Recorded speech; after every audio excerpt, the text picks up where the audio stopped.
ॐ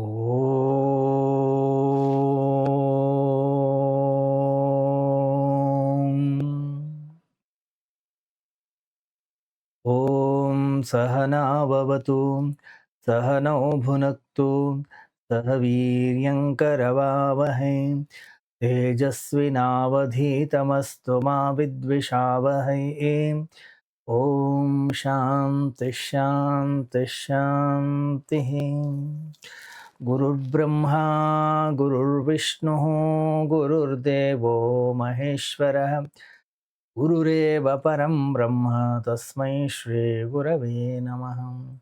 वसुदेवसुतं देवं कंसचाणूरमर्दनं देवकी परमानन्दं कृष्णं वन्दे जगद्गुरुं कृष्णं वन्दे जगद्गुरुं।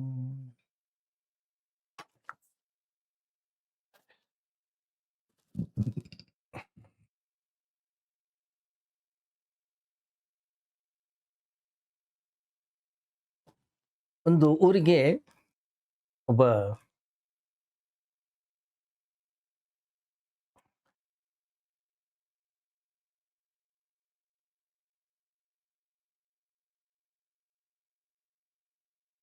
ಸನ್ಯಾಸಿ ಬಂದಿದ್ದ.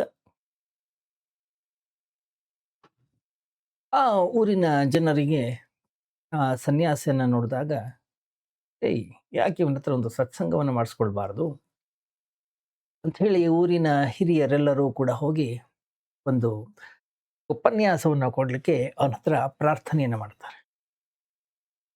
ಬಹಳ ಸಂತೋಷವಾಗಿ ಅವನು ಒಪ್ಕೊಳ್ತಾನೆ. ಬಹಳಷ್ಟು ಜನ ಸೇರಿದ್ರು ಆ ಸತ್ಸಂಗದಲ್ಲಿ. ಸನ್ಯಾಸಿ ಬಂದು ನೇರವಾಗಿ ಕೇಳಿದ, ಸ್ನೇಹಿತರೆ, ನಾನು ಯಾವ ವಿಷಯದ ಬಗ್ಗೆ ಮಾತನಾಡ್ತಾ ಇದ್ದೀನಿ ಅನ್ನೋದು ನಿಮಗೆಲ್ಲ ಗೊತ್ತಿದೆಯೇ? ಎಲ್ಲರೂ ಒಂದೇ ಧ್ವನಿಯಲ್ಲಿ ಕೂಗಿ ಹೇಳಿದರು, ಇಲ್ಲ, ನಮ್ಗೆ ಗೊತ್ತೇ ಇಲ್ಲ, ಫಸ್ಟ್ ಟೈಮ್ ನಾವು ನಿಮ್ಮನ್ನು ನೋಡೋದು. ಅಂದ, ಗೊತ್ತಿಲ್ಲ? ಯಾವ ವಿಷಯದ ಬಗ್ಗೆ ನಾನು ಮಾತಾಡ್ತಾ ಇದ್ದೀನಿ ಆ ವಿಷಯವೇ ನಿಮಗೆ ಗೊತ್ತಿಲ್ಲ ಅಂತಂದ್ರೆ, ಇಂಥ ಅಜ್ಞಾನಿಗಳ ಜೊತೆ ನಾನು ಏನು ಮಾತನಾಡೋದು? ಇಲ್ಲ, ಇದೆಲ್ಲ ನನಗೆ ಇಷ್ಟ ಆಗೋದಿಲ್ಲ. ಯಾಕಂದ್ರೆ ಎಲ್ಲಿಂದ ಆರಂಭ ಮಾಡಬೇಕು, ಎಲ್ಲಿ ಮುಕ್ತಾಯಗೊಳಿಸ್ಬೇಕು ನನಗೆ ಗೊತ್ತಾಗೋದಿಲ್ಲ. ಅದರಿಂದ ನನಗೆ ಮಾತಾಡ್ಲಿಕ್ಕೆ ಆಗೋದಿಲ್ಲ ಅಂತ ಹೇಳಿ ಹೊರಟೋಗ್ಬಿಟ್ಟ. ಸಭೆಯಲ್ಲಿದ್ದಂತಹ ಅನೇಕ ಜನರಿಗೆ ತುಂಬಾ ಹಿಂಸೆ ಆಯ್ತು, ತುಂಬಾ ಕಷ್ಟ ಆಯ್ತು. ಅರೆ, ಎಂಥ ವಿಚಿತ್ರ ಈ ವ್ಯಕ್ತಿ, ನಾವು ಇಂಥವ್ ನೋಡೇ ಇರಲಿಲ್ಲ. ಸರಿ, ಅವರಂದ್ರು,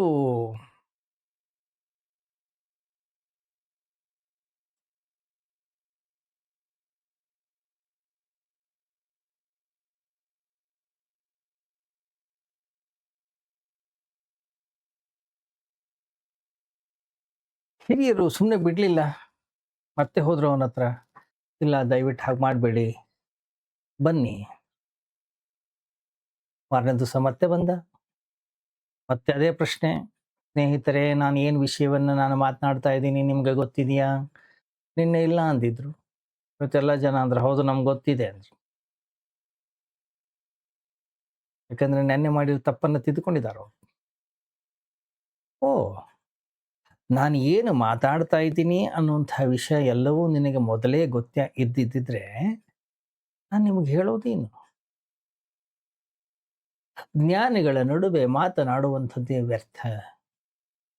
ಅದರಿಂದ ನಾನು ಮಾತಾಡೋದಿಲ್ಲ. ಸ್ಟೇಜ್ ಇಳಿದು ಹೊರಟೆ ಹೋಗ್ಬಿಟ್ಟ. ಜನ ಅಂದ್ರು, ವಿಚಿತ್ರ ವ್ಯಕ್ತಿ ಆದ್ನಲ್ಲ ಇವನು, ಗೊತ್ತಿದೆ ಅಂದ್ರೂ ಹೋಗ್ತಾ ಇದ್ದಾನೆ, ಗೊತ್ತಿಲ್ಲ ಅಂದ್ರೂ ಹೋಗ್ತಾ ಇದ್ದಾನೆ. ಆಶ್ಚರ್ಯ ಆಯ್ತು. ಮತ್ತೆ ಹೋದ್ರು ಜನ. ಅವ್ರಂದ್ರು, ಇಲ್ಲ ಹಂಗೆ ಮಾಡಬೇಡಿ, ಪ್ಲೀಸ್ ಬನ್ನಿ, ನೀವು ಸತ್ಸಂಗವನ್ನು ನಡೆಸ್ಕೊಡಿ ಅಂದ್ರು. ಮತ್ತೆ ಮಾರನೇ ದಿವಸ ಬಂದ ಅವನು, ಮತ್ತೆ ಅದೇ ಪ್ರಶ್ನೆ.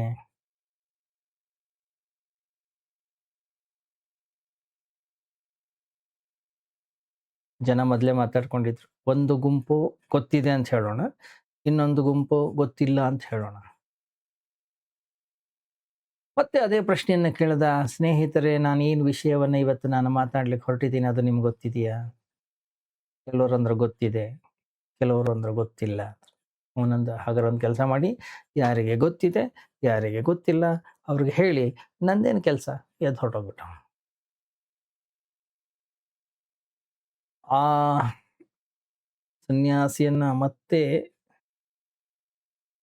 ಹೋಗಿ ಕರೀಲಿಕ್ಕೆ ಅಲ್ಲಿನ ಯಾವ ಹಿರಿಯರಿಗೂ ಧೈರ್ಯ ಬರಲಿಲ್ಲ. ಯಾಕಂದ್ರೆ ಎಲ್ಲಾ ಉತ್ತರಗಳು ವಿಫಲವಾಗಿದ್ದು.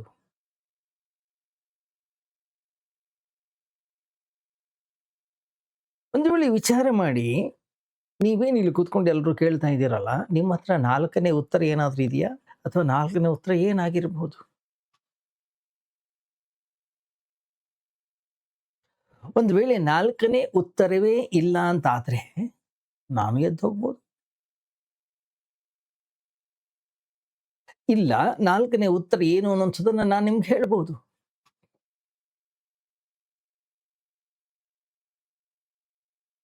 ಚಿಂತೆ ಮಾಡೋದು ಬೇಡ. ನಾನು ಎಲ್ಲೂ ಕೂಡ ಎದ್ದು ಹೋಗೋದಿಲ್ಲ. ಅದ್ರ ಬಗ್ಗೆ ಯಾರೂ ಚಿಂತಿಸುವ ಅವಶ್ಯಕತೆ ಇಲ್ಲ. ಆ 4ನೇ ಉತ್ತರದ ಬಗ್ಗೆಯೇ ನಾವು ಇವತ್ತು ಚಿಂತನೆಯನ್ನ ಮಾಡ್ತಾ ಇದ್ದೀವಿ. ನಾನು ಏನು ಹೇಳಲಿಕ್ಕೆ ವಿಷಯವನ್ನ ಹೊರಟಿದ್ದೀನಿ ಅದನ್ನ ಅರ್ಥ ಮಾಡ್ಕೊಳ್ಳಿಕ್ಕೆ ಮಾತ್ರವಲ್ಲ, ಜೀವನದ ಸತ್ಯವನ್ನ ಅರಿಯಲು, ಪರಮಾತ್ಮನ ಹುಡುಕಾಟಕ್ಕೆ, ಆನಂದದ ಅನುಭವಕ್ಕೆ ಈ 4ನೇ ಉತ್ತರ ತುಂಬಾ ಅತ್ಯಗತ್ಯ. ಒಂದು ವೇಳೆ ಆ ಸತ್ಸಂಗದಲ್ಲಿ ಏನು ಜನ ಇದ್ರು, ಆ ಜನರು ಈ ಉತ್ತರವನ್ನ ಕೊಟ್ಟಿದ್ದಿದ್ರೆ ತುಂಬಾ ಚೆನ್ನಾಗಿರ್ತಿತ್ತು. ಏನ್ ಮಾಡೋದು? ಆ ಉತ್ತರ ಯಾವುದೋ ದೇವಾಲಯದಲ್ಲೋ, ಯಾವುದೋ ಮಸೀದಿಯಲ್ಲೋ, ಯಾವುದೋ ಚರ್ಚಲ್ಲೋ, ಯಾವುದೋ ಜೈನ ಮಂದಿರದಲ್ಲೋ ಸಿಗುವಂಥದ್ದು. ಏನದು ಆ 4ನೇ ಉತ್ತರ? ಯಾಕಂದ್ರೆ ನಮಗೆ ಗೊತ್ತಿರೋದು 3 ಉತ್ತರ. ಇದೊಂದೇನಾ? 3 ಮಾತ್ರನೇ ಸಾಧ್ಯ? ಇನ್ನೊಂದು ಸಾಧ್ಯತೆ ಇಲ್ವಾ? ಇನ್ನೊಂದು ಸಾಧ್ಯತೆ ಇತ್ತು. ಏನು?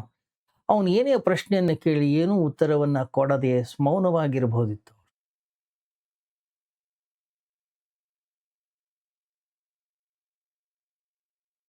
ಯಾವ ವ್ಯಕ್ತಿ ಮೌನವಾಗಿರ್ತಾನೋ ಅಂತಹ ವ್ಯಕ್ತಿ ಮಾತ್ರ ಅರ್ಥ ಮಾಡ್ಕೊಳ್ಳಿಕ್ಕೆ ಸಾಧ್ಯ. ಅಂತಹ ವ್ಯಕ್ತಿ ಮಾತ್ರ ಜೀವನವನ್ನು ಕೂಡ ಅರ್ಥ ಮಾಡ್ಕೊಳ್ಳಿಕ್ಕೆ ಸಾಧ್ಯ. ಗಮನಿಸಿ, ನಮ್ಮ ಏನು ನಾವೆಲ್ಲ ಇಲ್ಲಿದ್ದೀವಿ, ಮೌನವಾಗಿರುವ ಸಾಮರ್ಥ್ಯ ನಮ್ಮ ಹತ್ರ ಇಲ್ಲ. ನಾವೆಲ್ಲ ಮಾತಾಡ್ಲಿಕ್ಕೆ ಸಮರ್ಥರು. ನಾವು ಶಬ್ದಗಳೊಂದಿಗೆ ಆಟವನ್ನ ಆಡ್ತೀವಿ. ಆದರೆ ಮೌನದಲ್ಲಿ ನೆಲೆಸಲಿಕ್ಕೆ ನಮ್ಮ ಕೈನಲ್ಲಿ ಸಾಧ್ಯವಾಗೋದಿಲ್ಲ. ಬಹುಶಃ ಅದಕ್ಕಾಗಿ ನಾವು ನಮ್ಮ ಜೀವನವನ್ನ ಕಳೆದುಕೊಳ್ತಾ ಇದ್ದೀವಿ. ನಮ್ಮ ಸುತ್ತಲೂ ಇರ್ತಕ್ಕಂತಹ ಆ ಜೀವ ಶಕ್ತಿ ಏನಾದರೂ ಯಾರಾದರೂ ಪರಮಾತ್ಮ ಅಂತ ಕರಿಬಹುದು. ನಮ್ಮೊಳಗೆ ಇರ್ತಕ್ಕಂತಹ ಜೀವ ಶಕ್ತಿಯನ್ನ ಯಾರೋ ಆತ್ಮ ಅಂತ ಕರಿಬಹುದು.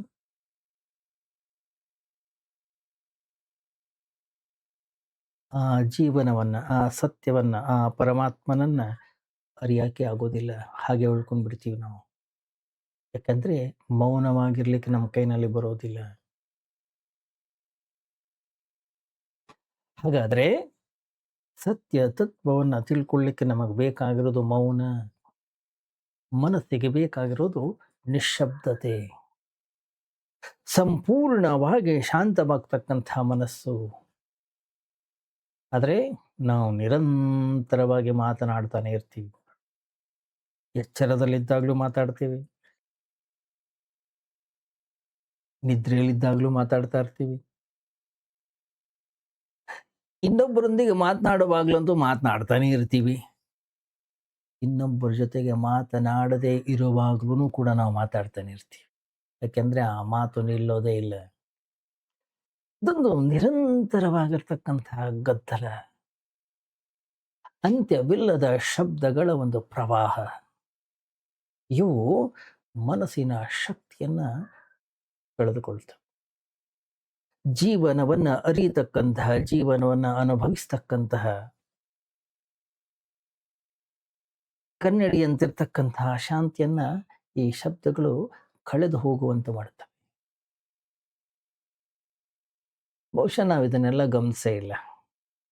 ಒಮ್ಮೆ ವಿಚಾರ ಮಾಡಿ, ಸಮುದ್ರ ಬಿರುಗಾಳಿಯಿಂದ ಅಲೆಗಳು ಎದ್ದಾಗ ತಲ್ಲಣಗೊಳ್ಳುತ್ತದೆ. ಯಾವಾಗ ಅಲೆಗಳಿಂದ ತಲ್ಲಣಗೊಳ್ಳುತ್ತದೋ, ಅಲೆಗಳಿಂದ ಕೂಡುತ್ತದೋ, ಅಲ್ಲಿ ಚಂದ್ರನ ಪ್ರತಿಬಿಂಬ ನಮಗೆ ಸ್ಪಷ್ಟವಾಗಿ ಕಾಣಿಸೋದಿಲ್ಲ. ನಮ್ಮ ಮನಸ್ಸು ಕೂಡ ಹಾಗೆ. ಶಬ್ದಗಳ ಬಿರುಗಾಳಿಯಿಂದ ತುಂಬಿದರೆ ಒಂದು ಕ್ಷಣವೂ ಕೂಡ ಅಲ್ಲಿ ಶಾಂತಿ ಅವಕಾಶ ಇಲ್ಲ. ಶಾಂತಿ ಉಂಟಾಗೋದಾದ್ರೂ ಹೇಗೆ? ಇದರಿಂದಾಗಿ ನಮ್ಮ ಜೀವನದ ನಡುವೆ ಒಂದು ಗೋಡೆಯ ನಿರ್ಮಾಣವಾಗುತ್ತದೆ. ಜೀವನವನ್ನ ಅರಿಯಲಾರದೆ ನಾವು ಇದೇ ಗದ್ದಲದ ಮನಸ್ಸು. ಇದನ್ನೇ ಹಿಡ್ಕೊಂಡು ಶಾಸ್ತ್ರಗಳಲ್ಲಿ ಅನ್ವೇಷಣೆಯನ್ನು ಮಾಡ್ತೀವಿ, ಸತ್ಸಂಗದಲ್ಲಿ ಅನ್ವೇಷಣೆಯನ್ನು ಮಾಡ್ತೀವಿ, ಶ್ರವಣದಲ್ಲಿ ಅನ್ವೇಷಣೆಯನ್ನು ಮಾಡ್ತೀವಿ, ಪರ್ವತಗಳಿಗೆ ಹೋಗ್ತೀವಿ, ಬೆಟ್ಟ ಗುಡ್ಡಗಳಿಗೆ ಹೋಗ್ತೀವಿ, ಮಂದಿರಗಳಿಗೆ ಹೋಗ್ತೀವಿ.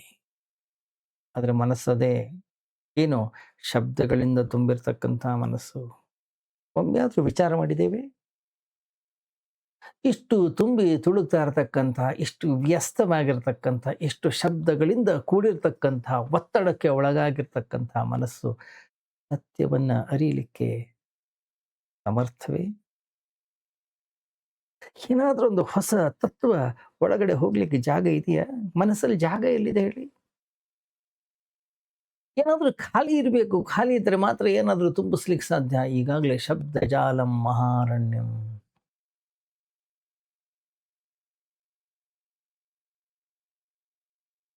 ಆ ಸತ್ಸಂಗದಲ್ಲಿ ಯಾವ ವ್ಯಕ್ತಿಯೂ ಕೂಡ ಇಲ್ಲ ನಾನು ಮೌನವಾಗಿರಬಲ್ಲೆ ಅನ್ನುವಂಥದ್ದನ್ನು ತೋರಿಸಲೇ ಇಲ್ಲ.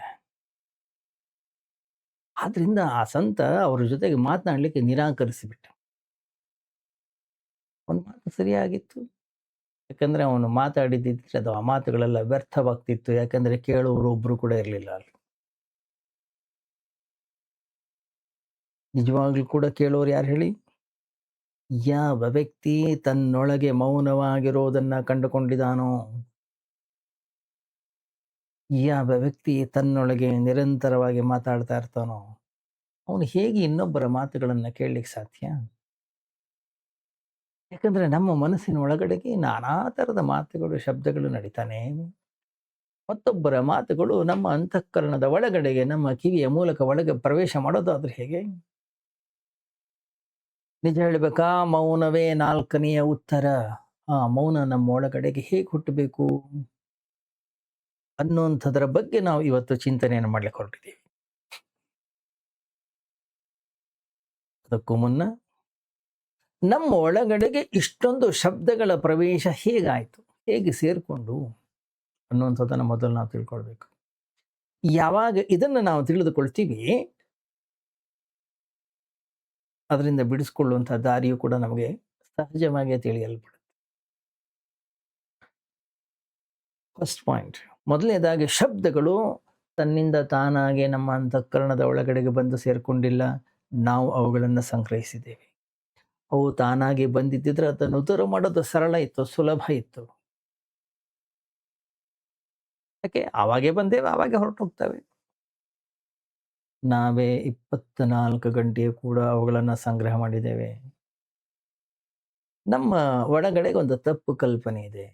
ಎಷ್ಟು ಹೆಚ್ಚು ಶಬ್ದಗಳು ನಮ್ಮ ಅಂತಃಕರಣದ ಒಳಗಡೆಗಿರ್ತವೋ ಅಷ್ಟು ಹೆಚ್ಚು ಜ್ಞಾನಿ. ಯಾವ ವ್ಯಕ್ತಿ ಬಹಳ ಶಬ್ದಗಳ ಮಾಲೀಕನಾಗ್ತಾನೋ ಅವನು ಜ್ಞಾನಿ ಆಗ್ತಾನೆ. ಶಬ್ದಗಳೇ ವ್ಯಕ್ತಿಯ ಆಂತರಿಕ ಸಂಪತ್ತು. ಈ ಶಬ್ದಗಳ ಸಂಗ್ರಹವನ್ನೇ ನಾವು ಜ್ಞಾನ ಅಂತ ತಿಳ್ಕೊಂಡಿದ್ದೀವಿ. ಹಾಗೆ ನಮಗೆ ಕಲಿಸಿದ್ದಾರೆ ಕೂಡ. ಅದನ್ನು ನಾವು ಕೂಡ ನಂಬ್ಕೊಂಡಿದ್ದೀವಿ. ಈ ಶಬ್ದಗಳನ್ನು ಸ್ವಲ್ಪ ಪರಿಶೀಲನೆಯನ್ನು ಮಾಡಿ ನೋಡೋಣ, ನಮಗೆ ಸ್ಪಷ್ಟವಾಗ್ತಾ ಹೋಗುತ್ತೆ. ಈಶ್ವರ, ಆತ್ಮ, ಮೋಕ್ಷ, ಸತ್ಯ, ಅಹಿಂಸ, ಏನಿವೆಲ್ಲ ಈ ಎಲ್ಲ ಶಬ್ದಗಳು ನಮಗೆ ಅತ್ಯಂತ ಪರಿಚಿತವಾಗಿರ್ತಕ್ಕಂಥ ಶಬ್ದಗಳು. ಒಂದನ್ನಾದರೂ ಆಳವಾಗಿ ನಾವು ಪರಿಶೀಲನೆಯನ್ನು ಮಾಡಿದರೆ ಅದರ ಹಿಂದೆ ನಮ್ಮ ಸ್ವಂತ ಅನುಭವ.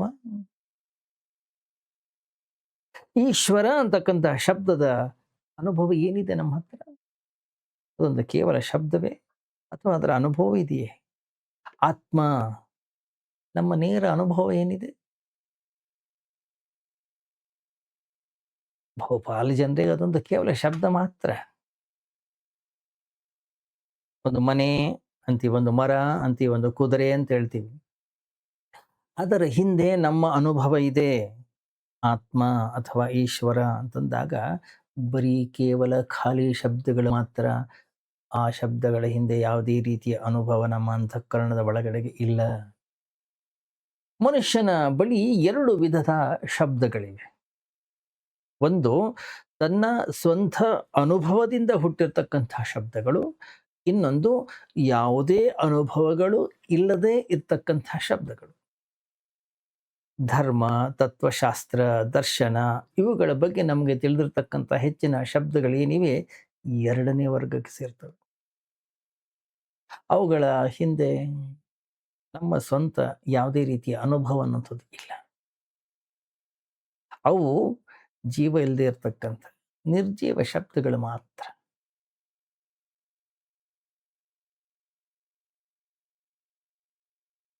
ಒಮ್ಮೆ ಒಬ್ಬ ಕವಿ ಸಮುದ್ರದ ತೀರಕ್ಕೆ ಹೋಗ್ತಾನೆ. ಸಮುದ್ರದ ತೀರದಲ್ಲಿ ಬಹಳ ಸುಂದರವಾದಂತಹ, ಬಹಳ ಹಿತಕರವಾದಂತಹ ಒಂದು ತಂಗಾಳಿ ಬೀಸ್ತಾ ಇತ್ತು. ಅದನ್ನು ನೋಡ್ತಾನೆ, ಬಹಳ ಖುಷಿ ಆಗುತ್ತೆ ಅವನಿಗೆ, ಬಹಳ ಸಂತೋಷವಾಗುತ್ತೆ, ಬಹಳ ಸಂಭ್ರಮವಾಗುತ್ತೆ. ಅವನಿಗೆ ಒಬ್ಬಳು ಪ್ರಿಯತಮೆ ಕೂಡ ಇರ್ತಾಳೆ. ಸಾವಿರಾರು ಮೈಲಿ ದೂರದಲ್ಲಿದ್ದಾಳು. ಹುಷಾರಿಲ್ಲ, ಹಾಸ್ಪಿಟಲ್ ಅಡ್ಮಿಟ್ ಆಗಿದ್ದಾಳೆ. ಸಾವಿನ ದವಡೆಯಲ್ಲಿದ್ದಾಳೆ. ಆದ್ರೂ ಅವನಿಗೇನೋ ಒಂದು ಆಸೆ. ಏನೇ ಇರಲಿ, ಈ ಸುಂದರವಾದಂಥ ಈ ಒಂದು ಗಾಳಿ, ಸುಂದರವಾಗಿರ್ತಕ್ಕಂಥ ಈ ಪ್ರಕೃತಿಯ ಈ ಆನಂದವನ್ನ ನಾನು ಮಾತ್ರ ಅನುಭವಿಸಿದರೆ ಸಾಲದು, ಅವಳಿಗೂ ಕಳಿಸ್ಬೇಕಿದೆ. ಬ್ಯಾಗಿಂದ ಒಂದು ಪೆಟ್ಟಿಗೆಯನ್ನು ತೆಗಿತಾನೆ. ಪೆಟ್ಟಿಗೆಯನ್ನು ಓಪನ್ ಮಾಡ್ತಾನೆ ಅವನು. ಓಪನ್ ಮಾಡಿ ಆ ಗಾಳಿ ಏನು ಬರ್ತದೆ, ಗಾಳಿಯನ್ನು ಒಳಗೆ ಹಾಕಿ ಮುಚ್ತಾನೆ. ಅದನ್ನ ರಿಜಿಸ್ಟರ್ ಪೋಸ್ಟ್ ಮಾಡ್ತಾನೆ. ಆ ಪೆಟ್ಟಿಗೆಯ ಒಳಗಡೆಗೆ ಒಂದು ಸಣ್ಣ ಚೀಟಿಯನ್ನು ಬರೀತಾನವನು. ಏಯ್, ಸಮುದ್ರ ತೀರಕ್ಕೆ ನಾನು ಬಂದಿದ್ದೆ. ಬಹಳ ಖುಷಿಯಾಯಿತು, ಬಹಳ ಆನಂದವಾಯಿತು. ನಿನ್ನ ನೆನಪಾಯಿತು. ಇಷ್ಟು ಸುಂದರವಾದಂತಹ ಗಾಳಿ, ಇಷ್ಟು ಸುಂದರವಾದಂತಹ ಪ್ರಕೃತಿ ನಾನು ಯಾವತ್ತೂ ಅನುಭವಿಸಿಲ್ಲ. ಆದರೆ ಇದರ ಅನುಭವವನ್ನು ನಾನೊಬ್ಬನೇ ಅನುಭವಿಸಿದರೆ ಸಲ್ಲದು ಅಂತ ಹೇಳಿ, ನಾನು ಈ ಸೌಂದರ್ಯವನ್ನ, ಈ ಗಾಳಿಯನ್ನ ಈ ಪೆಟ್ಟಿಗೆ ಹಾಕಿ ನಾನು ನಿನಗೆ ಕಳಿಸ್ತಾ ಇದ್ದೀನಿ. ಇದನ್ನು ತಗೋ. ಪ್ರಿಯತಮೆಗೆ ಅದು ಹೋಯಿತು. ತೆಗೆದು ನೋಡ್ತಾಳೆ, ಅಲ್ಲಿ ಗಾಳಿಯೂ ಇಲ್ಲ, ಸೌಂದರ್ಯವೂ ಇಲ್ಲ, ಒಂದು ಚೀಟಿ ಮಾತ್ರ ಇದೆ. ಏ, ಏನಿದು? ಪ್ರಕೃತಿಯ ಸೌಂದರ್ಯವನ್ನ, ಸುಂದರವಾದಂತಹ ತಂಪಾದ ಗಾಳಿಯನ್ನ ಪೆಟ್ಟಿಗೆಯಲ್ಲಿ ಮುಚ್ಚಿ ಕಳಿಸ್ಲಿಕ್ಕೆ ಸಾಧ್ಯ ಇಲ್ಲ. ನೀವು ಆ ಗಾಳಿಯ ಆನಂದವನ್ನು ಅನುಭವಿಸಬೇಕು, ಸಮುದ್ರದ ತೀರಕ್ಕೆ ನಾವು ಹೋಗಬೇಕು. ಆ ತಾಜಾ ಪೆಟ್ಟಿಗೆಯಲ್ಲಿ ಅದನ್ನು ಬಂಧಿಸಿದ ತಕ್ಷಣ ಆ ಗಾಳಿ ತನ್ನ ಜೀವಂತಿಕೆಯನ್ನು ಕಳೆದುಕೊಳ್ಳುತ್ತದೆ. ಅದರ ಎಲ್ಲ ತಾಜಾತನ ಅನ್ನುವಂಥದ್ದು ಏನಿದೆ ಅದು ನಾಶವಾಗುತ್ತೆ, ನಶಿಸಿ ಹೋಗುತ್ತದೆ. ಪೆಟ್ಟಿಗೆ ಹೋಗುತ್ತೆ, ಪೆಟ್ಟಿಗೆ ರೀಚ್ ಆಯಿತು, ಆದರೆ ಗಾಳಿ ತಲುಪಲೇ ಇಲ್ಲ. ಯಾಕೆ? ಎಷ್ಟೇ ಹುಡುಕಿದ್ರೂ ಕೂಡ ಗಾಳಿಯ ಸುಳಿವೇ ಇಲ್ಲ ಆ ಪೆಟ್ಟಿಗೆಯಲ್ಲಿ. ನಮ್ಮ ಬಳಿ ಕೂಡ ಶಬ್ದಗಳು ಬರ್ತವೆ, ಅನುಭವಗಳು ಬರೋದಿಲ್ಲ. ಸತ್ಯದ ತೀರದಲ್ಲಿ ಅನುಭವಿಸಬಹುದಾದನ್ನ ನಾವು ಅಲ್ಲಿಯೇ ಹೋಗಿ ಅನುಭವಿಸಬೇಕು. ಯಾರೋ ಅನುಭವಿಸಿ ಉಚ್ಚಾರ ಮಾಡಿದಂತಹ ಶಬ್ದಗಳನ್ನು ನಮಗೆ ಕಳಿಸಿದರೆ, ನಾವು ಕೇಳಿದರೆ, ಆ ಶಬ್ದಗಳು ಖಾಲಿ ಪೆಟ್ಟಿಗೆಗಳ ಹಾಗೆ ನಮ್ಮ ಬಳಿ ಬರ್ತವೆ, ಆದರೆ ಅನುಭವವನ್ನು ಉಂಟು ಮಾಡಲ್ಲ. ಅಲ್ಲಿ ಜೀವಂತ ಇಲ್ಲ. ಆದರೆ ರೀತಿಯ ಶಬ್ದಗಳ ಸಂಗ್ರಹವನ್ನು ಮಾಡಿಟ್ಕೊಳ್ತೀವಿ ನಾವು. ಆ ಶಬ್ದಗಳನ್ನೇ ನಾವು ನಮ್ಮ ಸಂಪತ್ತು ಅಂತ ಹೇಳಿ ತಿಳ್ಕೊಳ್ತೀವಿ. ಅವುಗಳ ಆಧಾರದ ಮೇಲೆ ನಾವು ಜೀವನವನ್ನು ಮಾಡ್ಲಿಕ್ಕೆ ಶುರು ಮಾಡ್ತೀವಿ. ಆದರೆ ಅವು ಈಗಾಗಲೇ ಜೀವಹೀನವಾಗಿರ್ತಕ್ಕಂಥ ಶಬ್ದಗಳು, ಮೃತವಾಗಿವೆ, ಅವು ಸತ್ತು ಹೋಗಿವೆ. ಅವುಗಳ ಆಧಾರದ ಮೇಲೆ ನಮ್ಮ ಜೀವನವೂ ಕೂಡ ಸುಳ್ಳಾಗ್ಬಿಡುತ್ತೆ.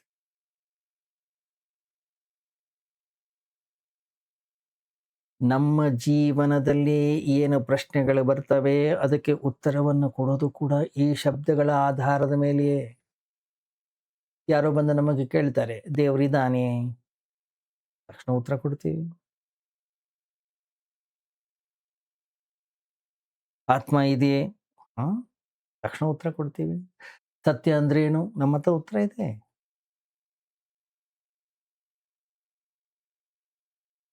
ಎಷ್ಟು ಜನ ಮೌನವಾಗಿರಬಲ್ಲರು? ಇಲ್ಲಪ್ಪ, ನನ್ನ ಹತ್ರ ಬರೀ ಖಾಲಿ ಶಬ್ದಗಳು ಮಾತ್ರ ಇದೆ. ನನ್ನ ಹತ್ರ ಅನುಭವ ಇಲ್ಲ. ನಾನು ಕೇಳಿದ್ದೇನೆ ಪರಮಾತ್ಮ ಶಬ್ದವನ್ನ, ನಾನು ಕೇಳಿದ್ದೇನೆ ಆತ್ಮ ಶಬ್ದವನ್ನ, ಈಶ್ವರನ ಶಬ್ದವನ್ನ ನಾನು ಕೇಳಿದ್ದೇನೆ, ಅಹಿಂಸಾ ಶಬ್ದವನ್ನ ನಾನು ಕೇಳಿದ್ದೇನೆ. ಅದರ ಅನುಭವ ನನ್ನ ಹತ್ರ ಇಲ್ಲ. ಯಾವಾಗ ನಾವು ಆಂತರಿಕವಾಗಿ ಮೌನವಾಗ್ತೀವೋ ಸತ್ಯದ ಕಡೆಗೆ ಮೊದಲ ಹೆಜ್ಜೆ ಇಟ್ಟ ಹಾಗೆ. ಅದೇ ನಮ್ಮ ಸಾಧನೆಯ ಪ್ರಥಮ ಮೆಟ್ಟಲು. ಯಾಕೆ? ಯಾವಾಗ ನಾವು ಮೌನವಾಗ್ತೀವೋ ಆವಾಗ ಮಾತ್ರ ನಾವು ಶಬ್ದದ ವ್ಯರ್ಥತೆಯನ್ನು ಅರಿತೇವೆ. ಶಬ್ದದ ವ್ಯರ್ಥತೆಯನ್ನು ಅರಿತಂತಹ ವ್ಯಕ್ತಿಯೇ ಸಾಧನೆಯ ದಾರಿಯಲ್ಲಿ ಮುಂದುವರಿಲಿಕ್ಕೆ ಸಾಧ್ಯ. ಯಾವ ವ್ಯಕ್ತಿ ಶಬ್ದಗಳಲ್ಲಿ ತೃಪ್ತನಾಗಿದ್ದಾನೋ ಅವನ ಹುಡುಕಾಟ, ಅರಸುವಿಕೆ ಅಲ್ಲೇ ನಿಂತು. ಗಮನಿಸಿ, ಬಹಳ ವಿಚಿತ್ರವಾಗಿದ್ದೀವಿ ನಾವು. ಯಾರೋ ಹಿಂದೂ ಅಂತಕ್ಕಂಥ ಶಬ್ದದಿಂದ ತೃಪ್ತರಾಗಿದ್ದೀವಿ, ಇನ್ಯಾರೋ ಜೈನ ಅಂತಕ್ಕಂಥ ಶಬ್ದದಿಂದ ತೃಪ್ತರಾಗಿದ್ದಾರೆ, ಮತ್ತೊಬ್ಬ ಕ್ರಿಶ್ಚಿಯನ್ ಶಬ್ದದಿಂದ ತೃಪ್ತರಾಗಿದ್ದಾರೆ, ಮತ್ತೊಬ್ಬ ಮುಸ್ಲಿಂ ಶಬ್ದದಿಂದ ತೃಪ್ತರಾಗಿದ್ದಾರೆ.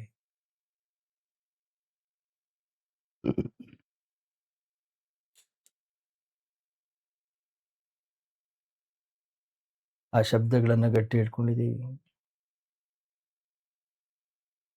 ಯಾವಾಗ ನಾವು ಆ ಶಬ್ದಗಳನ್ನು ಗಟ್ಟಿಯಾಗಿ ಹಿಡ್ಕೊಳ್ತೀವೋ ನಮ್ಮ ಹುಡುಕಾಟ ಅನ್ನುವಂಥದ್ದು ನಿಂತು ಹೋಗುತ್ತದೆ.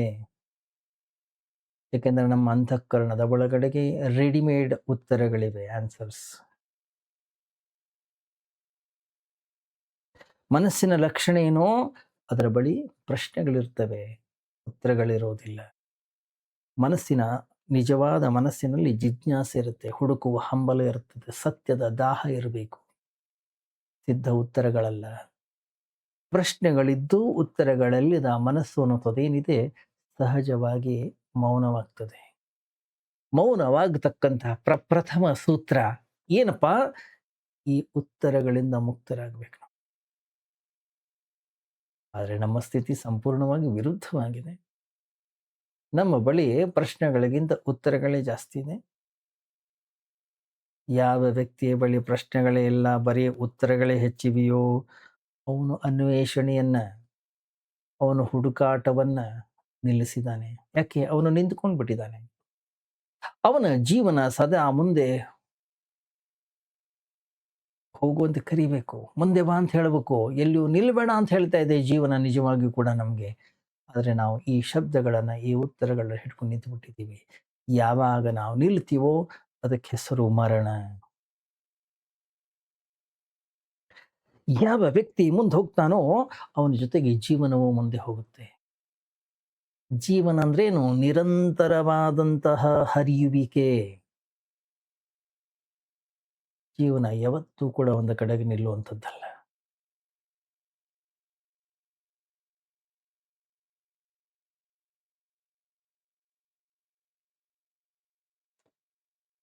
ಎರಡು 1000 ವರ್ಷಗಳ ಹಿಂದೆ, ಅದಕ್ಕೂ ಹಿಂದೇನು, ಹೆರಾಕ್ಲಟಸ್ ಅಂತ ಹೇಳಿ ಗ್ರೀಕ್ ತತ್ವಜ್ಞಾನಿ ಒಂದು ಮಾತನ್ನು ಹೇಳ್ತಾನೆ, ಒಂದೇ ನದಿಯಲ್ಲಿ 2 ಬಾರಿ ವ್ಯಕ್ತಿ ಕಾಲಿಡಲಿಕ್ಕೆ ಸಾಧ್ಯ ಇಲ್ಲ. ಅವನು ಜೀವನದ ನದಿಯನ್ನೇ ಉದ್ದೇಶಿಸಿ ಹೇಳಿರ್ತಕ್ಕಂಥ ಮಾತದು. ನಿರಂತರವಾಗಿ ಹರಿತಾ ಇರ್ತಕ್ಕಂತಹ ನದಿಯಲ್ಲಿ ನೀವು ಕಾಲಿಡಿ, ಮೇಲೆ ನಾವು ಕಾಲಿಟ್ಟಾಗ ಕಾಲಿನ ಮೇಲೆ ಏನು ನೀರು ಹರಿತಾ ಇತ್ತು, ಕೆಳಗಡೆ ಆ ನೀರಿಲ್ಲ. ಒಂದೇ ನದಿಯಲ್ಲಿ ಒಮ್ಮೆ ಕಾಲಿಡೋದೇ ಕಷ್ಟ.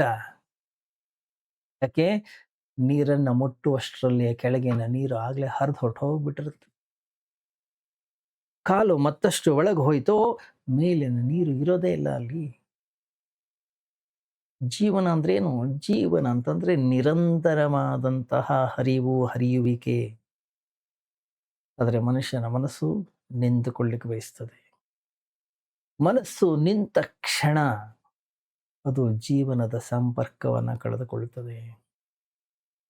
ಆಮೇಲೆ ನೀವು ಎಷ್ಟೇ ರಾಮನಾಮ ಜಪ ಮಾಡಿ, ಓಂ ನಮಃ ಶಿವಾಯ ಅನ್ನಿ,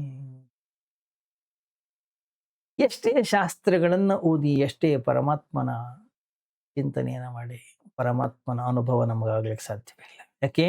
ಯಾಕೆಂದರೆ ಪರಮಾತ್ಮ ಜೀವನದಲ್ಲಿ ವ್ಯಾಪಿಸಿದ್ದಾನೆ. ಜೀವನ ಅನ್ನುವಂಥದ್ದು ಪರಮಾತ್ಮನಿಗೆ ಇನ್ನೊಂದು ಹೆಸರು.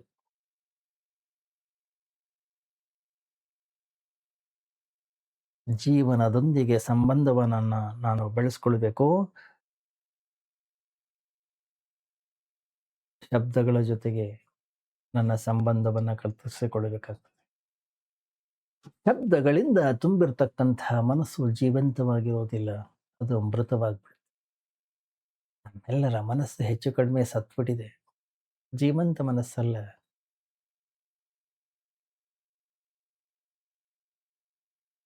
ಶಬ್ದಗಳಿಂದ, ರೆಡಿಮೇಡ್ ಉತ್ತರಗಳಿಂದ ನಮ್ಮ ಮನಸ್ಸನ್ನು ಬಿಡುಗಡೆಗೊಳಿಸಬೇಕು. ಅದು ಎಲ್ಲಿ ಅಂಟುಕೊಂಡಿದೆಯೋ ಅಲ್ಲಿಂದ ಬಿಡಿಸ್ಬೇಕು ನಾವು. ಅದನ್ನು ಹಿಡ್ಕೊಂಡಿರ್ತಕ್ಕಂಥ ಎಲ್ಲ ದಡಗಳನ್ನು ನಾವು ಬಿಡಬೇಕಾಗ್ತದೆ. ಆಗ ಮಾತ್ರ ಅದು ಮತ್ತೆ ಹರಿಲಿಕ್ಕೆ ಆರಂಭವಾಗ್ತದೆ, ಮತ್ತೆ ಚಲನಶೀಲವಾಗ್ತದೆ, ಬದಲಾವಣೆಯನ್ನು ಸ್ವೀಕಾರ ಮಾಡ್ತದದು, ಮತ್ತೆ ಜೀವಂತವಾಗುತ್ತೆ.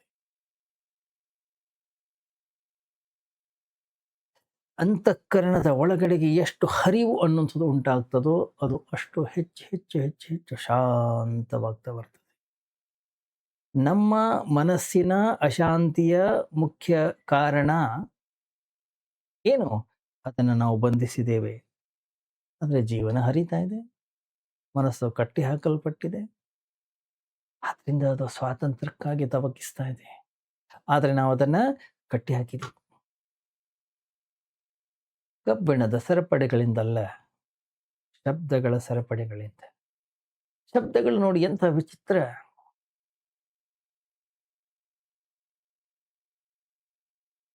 ಬಂಧನ ಅವು ನಮ್ಮ ಕಣ್ಣುಗಳನ್ನು ಮುಚ್ಚಿಬಿಡಿಸ್ತವೆ, ಕಿವಿಗಳನ್ನು ಮುಚ್ಚಿಬಿಡುತ್ತವೆ, ಹೃದಯದ ದ್ವಾರವನ್ನು ಮುಚ್ಚಿಬಿಡುತ್ತವೆ.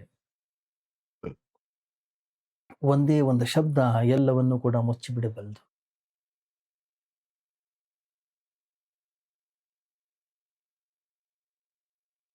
ಗಮನಿಸಿ ನೀವು, ಭಾರತದಲ್ಲಿ ಸಾವಿರಾರು ವರ್ಷಗಳ, ಕೋಟ್ಯಾಂತರ ವರ್ಷಗಳಿಂದ ಜನರು ಒಂದು ಶಬ್ದವನ್ನು ಹೇಳ್ತಾ ಇದ್ರು, ಶೂದ್ರ. ಈ ಒಂದು ಶಬ್ದದಿಂದ ಈ ಜಗತ್ತಲ್ಲಿ ಎಷ್ಟು ಹಿಂಸಿಸಲಾಗಿದೆ ಗೊತ್ತಾ? ಈ ಶಬ್ದವನ್ನು ಯಾವಾಗ ಒಬ್ಬ ವ್ಯಕ್ತಿಯ ಮೇಲೆ ಅಂಟಿಸ್ತೇವೆ, ಆ ಕ್ಷಣದಿಂದ ನಮ್ಮ ಕಣ್ಣುಗಳು ಮುಚ್ಕೊಂಡು. ಯಾವ ವ್ಯಕ್ತಿಗೆ ಈ ಶಬ್ದವನ್ನು ಅಂಟಿಸ್ತೀವಿ ಅವನ ನೋವು ನಮಗೆ ಕಾಣಿಸೋದಿಲ್ಲ, ಅವನ ವ್ಯಥೆ ನಮಗೆ ಗೊತ್ತಾಗೋದಿಲ್ಲ, ಅವನ ಬಗ್ಗೆ ನಮಗೆ ಪ್ರೀತಿ ಹರಿಯೋದಿಲ್ಲ. ಯಾಕೆ? ಶೂದ್ರ ಅಂತಕ್ಕಂತಹ ಶಬ್ದ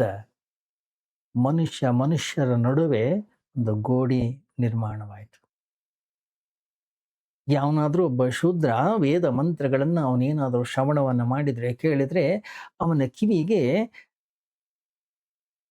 ಕಾಯ್ದ ಕಬ್ಬಿಣದ ಸೀಸವನ್ನು ಸುರಿತಾ ಇದ್ರಂತೆ. ಯಾಕೆ? ಅವನಿಗೂ ನಮ್ಮ ಹಾಗೆ ಸತ್ಯವನ್ನು ಅರಿಯಲಿಕ್ಕೆ ಆಸೆ ಇಲ್ವಾ? ಅವನೊಳಗಡೆನೂ ಆತ್ಮ ಇಲ್ವಾ? ಅವನ ಅಂತಃಕರಣವಿಲ್ವಾ ಅವನಿಗೆ? ಅವನು ಕೂಡ ಒಬ್ಬ ವ್ಯಕ್ತಿ ಅಲ್ವಾ? ಗಮನಿಸಿ, ಇದೊಂದು ಉದಾಹರಣೆ. ಇಂತಹ ಸಾವಿರಾರು ಶಬ್ದಗಳ ನಿರ್ಮಾಣವನ್ನು ನಾವು ಮಾಡ್ಕೊಂಡಿದ್ದೀವಿ. ಆ ಶಬ್ದಗಳು ಮನುಷ್ಯರನ್ನ ಬೇರೆ ಮಾಡ್ತಾ ಇವೆ, ಸಂಬಂಧಗಳನ್ನು ಬೇರೆ ಮಾಡ್ತಾ ಇವೆ. ನಮ್ಮ ಮಿತ್ರೊಬ್ರಿದ್ರು, ಹೆಚ್ಚು ಕಡಿಮೆ ಅವರು ನೋಡ್ಲಿಕ್ಕೆ ಮುಸ್ಲಿಂ ತರ ಕಾಣ್ತಾ ಇದ್ರು, ಗಡ್ಡ ಎಲ್ಲ ಬಿಟ್ಕೊಂಡು. 2-3 ದಿವಸ ಎಲ್ಲೊಂದ್ ಕಡೆ ಊರಿಗೆ ಹೋಗಿದ್ರು. ಅವರು ಯಾರೋ ಒಬ್ಬ ಭಕ್ತರ ಮನೆಯಲ್ಲಿದ್ರು. ಅಷ್ಟು ಒಳ್ಳೆಯ ಸೇವೆ ಎಲ್ಲ ಆಯಿತು. ಬಹಳ ಭಕ್ತಿ ಶ್ರದ್ಧೆಯಿಂದ ಅವರನ್ನು ಪೂಜಿಸಿದ್ರು, ಅತಿಥಿ ಸತ್ಕಾರವನ್ನು ಕೊಟ್ಟರು. ಹೋಗುವಾಗ ಮಗು ಅವರ ತೊಡೆ ಮೇಲೆ ಕೂತಿತ್ತು. ಆ ಮಗು ಅವರ ಗಡ್ಡವನ್ನು ಹಿಡ್ಕೊಂಡು, ನೀವು ಮುಸ್ಲಿಮಾ ಅಂತ ಕೇಳ್ತು. ಅವರಂದ್ರು, ಮಗು ನೀನು ಹಂಗೆ ಹೇಳ್ತೀಯ ಅಂದರೆ ನಾನು ಮುಸ್ಲಿಮೇ. ಅಷ್ಟೊತ್ತಿನ ತನಕ ಸಂತೋಷ ಸಂಭ್ರಮದ ವಾತಾವರಣ ಇತ್ತು. ಒಮ್ಮೆಲೆ ವಾತಾವರಣ ಬದಲಾಯಿತು. ಗಮನಿಸಿ, 2 ದಿನಗಳಿಂದ ಯಾವ ವ್ಯಕ್ತಿ ಅಲ್ಲಿದ್ದ ವ್ಯಕ್ತಿ ಅದೇ ಇದ್ದಾನೆ. ಹೊರಡುವ 2 ಗಂಟೆಗಳ ಮುಂಚೆ ನಡೆದಂತಹ ಇದೊಂದು ಘಟನೆ. ಎಲ್ರೂ ಅವನ ಪಾದಗಳಿಗೆ ನಮಸ್ಕಾರ ಮಾಡ್ತಾ ಇದ್ರು. ಎಲ್ರೂ ಅವನನ್ನ ದೇವರು ಅಂತ ಪೂಜಿಸ್ತಾ ಇದ್ರು. ಎಲ್ರೂ ಅವನಿಗೆ ಹಣ್ಣು ಹಾಲುಗಳನ್ನ ಕೊಡ್ತಾ ಇದ್ರು. ಆಹಾರವನ್ನ ಕೊಡ್ತಾ ಇದ್ರು.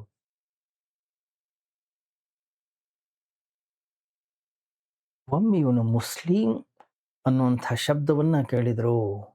ಏ, ಅವರ ಮನಸ್ಸನ್ನೇ ಬದಲಾಯಿಸ್ತು ಆ ಶಬ್ದ. ವ್ಯಕ್ತಿ ಅವನೇ. ಬದಲಾಗಿದ್ದು ಯಾರು? ಬದಲಾಗಿದ್ದು ಒಂದೇ ಒಂದು ಶಬ್ದ. ಅವ್ರು ಹೋದ್ಮೇಲೆ ಮನೆಯನ್ನು ಕೂಡ ಶುದ್ಧೀಕರಣ ಮಾಡ್ಕೊಂಡ್ರಂತವ್ರು. ಈ ರೀತಿಯ ಎಷ್ಟೋ ಶಬ್ದಗಳ ನಿರ್ಮಾಣವನ್ನ ನಾವು ಮಾಡಿದ್ದೇವೆ. ಮನುಷ್ಯರನ್ನ ಬೇರ್ಪಡಿಸ್ತಕ್ಕಂತಹ ಗೋಡೆಗಳ ನಿರ್ಮಾಣ ಮಾಡಿದ್ದೇವೆ. ಯಾಕೆ? ಈ ಶಬ್ದಗಳು ನಮ್ಮ ಕಣ್ಣುಗಳನ್ನ ಕುರುಡಾಗಿಸ್ತವೆ, ಕಿವಿಗಳನ್ನ ಕಿವುಡಾಗಿಸ್ತವೆ, ಹೃದಯದ ಸಂವೇದನೆಯನ್ನ ನಾಶ ಮಾಡ್ತವೆ.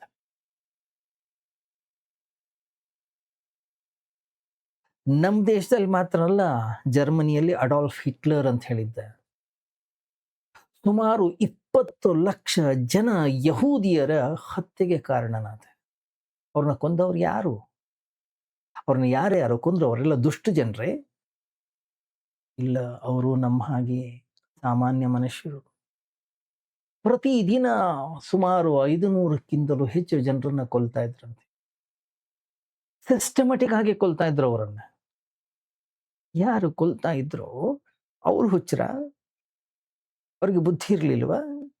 ಅಥವಾ ಅವರು ರಾಕ್ಷಸರ? ಇಲ್ಲ, ಅವರು ಕೂಡ ಕೊಲ್ಲುವವರು ನಮ್ಮ ಹಾಗೆ ಮನುಷ್ಯರೇ ಆಗಿದ್ರು. ಕೊಲ್ಲಲ್ಪಟ್ಟವರು ಕೂಡ ನಮ್ಮ ಹಾಗೆ ಮನುಷ್ಯರೇ ಆಗಿದ್ರು. ಆದ್ರೆ ಒಂದೇ ಒಂದು ಶಬ್ದ, ಯಹೂದಿ. ಆ ಒಂದು ಶಬ್ದದ ಕಾರಣದಿಂದ ಅವರ ಮನಸ್ಸು ವಿಷಪೂರಿತವಾಗಿತ್ತು. ಗಮನಿಸಿ, ಮನುಷ್ಯನಿಗೆ ಎಂದೆಂದೂ ಶೋಭಿಸದೇ ಇರತಕ್ಕಂತಹ ಕೃತ್ಯಗಳನ್ನು ಅವರು ಮಾಡಿದರು. ನಮ್ಮ ದೇಶದಲ್ಲಿ ನಾವೇನು ಮಾಡಿದ್ದೀವಿ? ಹಿಂದೂಗಳು ಮುಸ್ಲಿಮರ ಜೊತೆಗೆ, ಮುಸ್ಲಿಮರು ಹಿಂದೂಗಳ ಜೊತೆಗೆ, ಕ್ರಿಶ್ಚಿಯನ್ನರ ಜೊತೆಗೆ, ಬೇರೆ ಬೇರೆ ಧರ್ಮದವರ ಜೊತೆಗೆ ನಾವು ಅದನ್ನೇ ಮಾಡಿದ್ವಿ. ಬಿಡಿ, ಮಹಾರಾಷ್ಟ್ರದವನು ಗುಜರಾತ್ ಜೊತೆಗೆ ಏನ್ ಮಾಡಿದ್ದಾನೆ?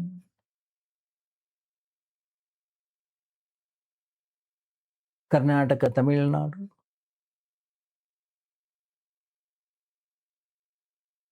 ಯಾರು ಹಿಂದಿಯನ್ನ ಮಾತಾಡ್ತಾರೆ, ಹಿಂದಿ ಬಾರದೇ ಇರತಕ್ಕಂಥವರನ್ನ ದ್ವೇಷಿಸ್ತಾರೆ. ಯಾರಿಗೆ ಹಿಂದಿ ಬರುತ್ತೆ ಅವರನ್ನ ಪ್ರೀತಿಸ್ತಾರೆ.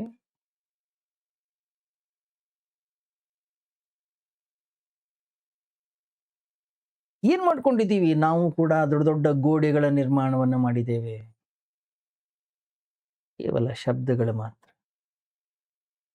ಆ ಶಬ್ದಗಳಲ್ಲಿ ವಿಷ ಹಾಕಿದ್ದಾರೆ. ಮನುಷ್ಯನ ಮನಸ್ಸು ವಿಷಪೂರಿತವಾಗುತ್ತೆ ಯಾವಾಗ ಆ ಶಬ್ದವನ್ನು ನಾವು ಹಿಡ್ಕೊಳ್ತೀವಿ. ಸಂಪೂರ್ಣ ಹುಚ್ಚುತನದಿಂದ ಕೂಡುತ್ತದೆ ನಮ್ಮ ಅಂತಃಕರಣ. ಶಬ್ದಗಳ ಗೋಡೆಯನ್ನ ನಾವು ನಮ್ಮ ಸುತ್ತ ನಿರ್ಮಾಣ ಮಾಡ್ಕೊಂಡಿದ್ದೀವಿ. ಈ ಶಬ್ದಗಳ ಗೋಡೆಗಳ ಒಳಗೆ ಸಿಕ್ಕಾಕೊಂಡಿದ್ದೀವಿ. ಈ ರೀತಿಯಲ್ಲಿರುವಾಗ ನಾವು ಧಾರ್ಮಿಕರಾಗೋದು ಹೇಗೆ ಹೇಳಿ?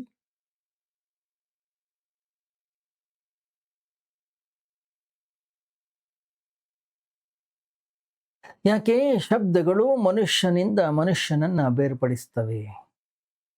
ಜೀವನವನ್ನ ನೋಡದ ಹಾಗೆ ಮಾಡುತ್ತವೆ. ನಮ್ಮ ಕಣ್ಣುಗಳನ್ನ ಮುಚ್ಚಿ ಹಾಕ್ತವೆ.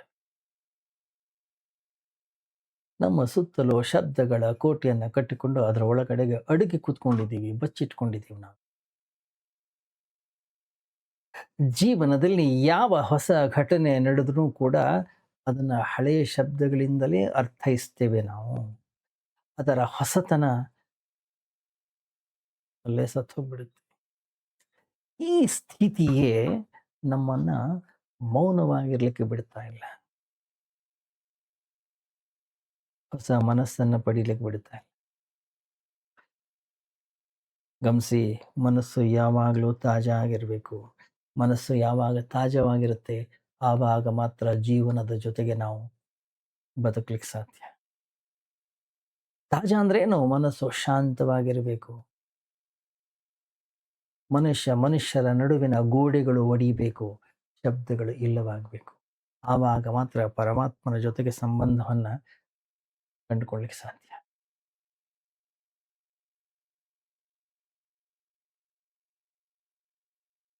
ಇಷ್ಟು ಜನ ಕೂತ್ಕೊಂಡಿದ್ದೀವಿ ನಾವು ಇಲ್ಲಿ. ನಮ್ಮ ನಡುವೆ ದೊಡ್ಡ ದೊಡ್ಡ ಗೋಡೆಗಳಿವೆ. ಕಬ್ಬಿಣದ ಗೋಡೆಗಳಲ್ಲ, ಸಿಮೆಂಟಿಂದ ನಿರ್ಮಾಣ ಆಗಿರೋದಲ್ಲ, ಶಬ್ದಗಳಿಂದ ನಿರ್ಮಾಣಗೊಂಡಂತಹ ಗೋಡೆಗಳು. ಅವುಗಳನ್ನ ಒಡೆಯೋದೇನು ಅಷ್ಟು ದೊಡ್ಡ ಕಷ್ಟ ಏನಲ್ಲ. ಮತ್ತೆ ಒಂದು ಅರಿವು, ಒಂದು ತಿಳುವಳಿಕೆ, ಒಂದು ವಿವೇಕ ಎಲ್ಲವೂ ಕೂಡ ಕುಸಿದು ಕೆಳಗಡೆ ಬೀಳ್ತದೆ. ಹೊಸ ಮನುಷ್ಯರಾಗ್ತೀವಿ ಯಾವಾಗ ಆ ಗೋಡೆಗಳು ಬಿದ್ದು ಹೋಗ್ತಾವೋ ಆವಾಗ. ಆ ಗೋಡೆಗಳನ್ನು ದೂರ ಮಾಡಬೇಕು ನಾವು. ಆಗ ಮಾತ್ರ ನಮ್ಮೊಳಗಡೆಗೆ ಇರ್ತಕ್ಕಂತಹ ಆ ಸತ್ಯ ತತ್ವವನ್ನ ಅರಿಯುವ ಶಕ್ತಿ ಸಾಮರ್ಥ್ಯವನ್ನು ಹೊಂದುತ್ತೇವೆ. ಆಗ ಮಾತ್ರ ಕೇಳುವ ಸಾಮರ್ಥ್ಯ ನಮಗೆ ಬೆಳೀತದೆ. ಆಗ ಮಾತ್ರ ಜೀವನ ನಮ್ಮ ಒಳಗಡೆಗೆ ಪ್ರವೇಶ ಮಾಡುತ್ತದೆ. ಸತ್ಯ, ಆತ್ಮ, ಈಶ್ವರ, ಅಹಿಂಸಾ ಏನಿವೆಲ್ಲ ಇವೆಲ್ಲ ಶಬ್ದಗಳು ಈ ಗಿಳಿ ಹಾಗೆ ಬೈಹಾರ್ಟ್ ಮಾಡಿಟ್ಟಿದ್ದೀವಿ ನಾವು. ಇವುಗಳನ್ನ ಪದೇ ಪದೇ ಪದೇ ಪದೇ ಹೇಳ್ತಾ ಇದ್ರೆ ಮುಕ್ತಿ ಸಿಗುತ್ತೆ ಭಾವನೆ ಮಾಡ್ಕೊಂಡಿದ್ದೀವಿ. ಕೇವಲ ಪಠಣಿಯನ್ನ ಮಾಡೋದ್ರಿಂದ ಈ ಜಗತ್ತಿನಲ್ಲಿ ಯಾರಿಗೂ ಕೂಡ ಮುಕ್ತಿ ಸಿಕ್ಕಿಲ್ಲ, ಸಿಗೋದು ಕೂಡ ಇಲ್ಲ. ಯಾವ ಶಬ್ದವನ್ನ ಪದೇ ಪದೇ ಪದೇ ಪದೇ ನೀವು ಹೇಳ್ತೀರೋ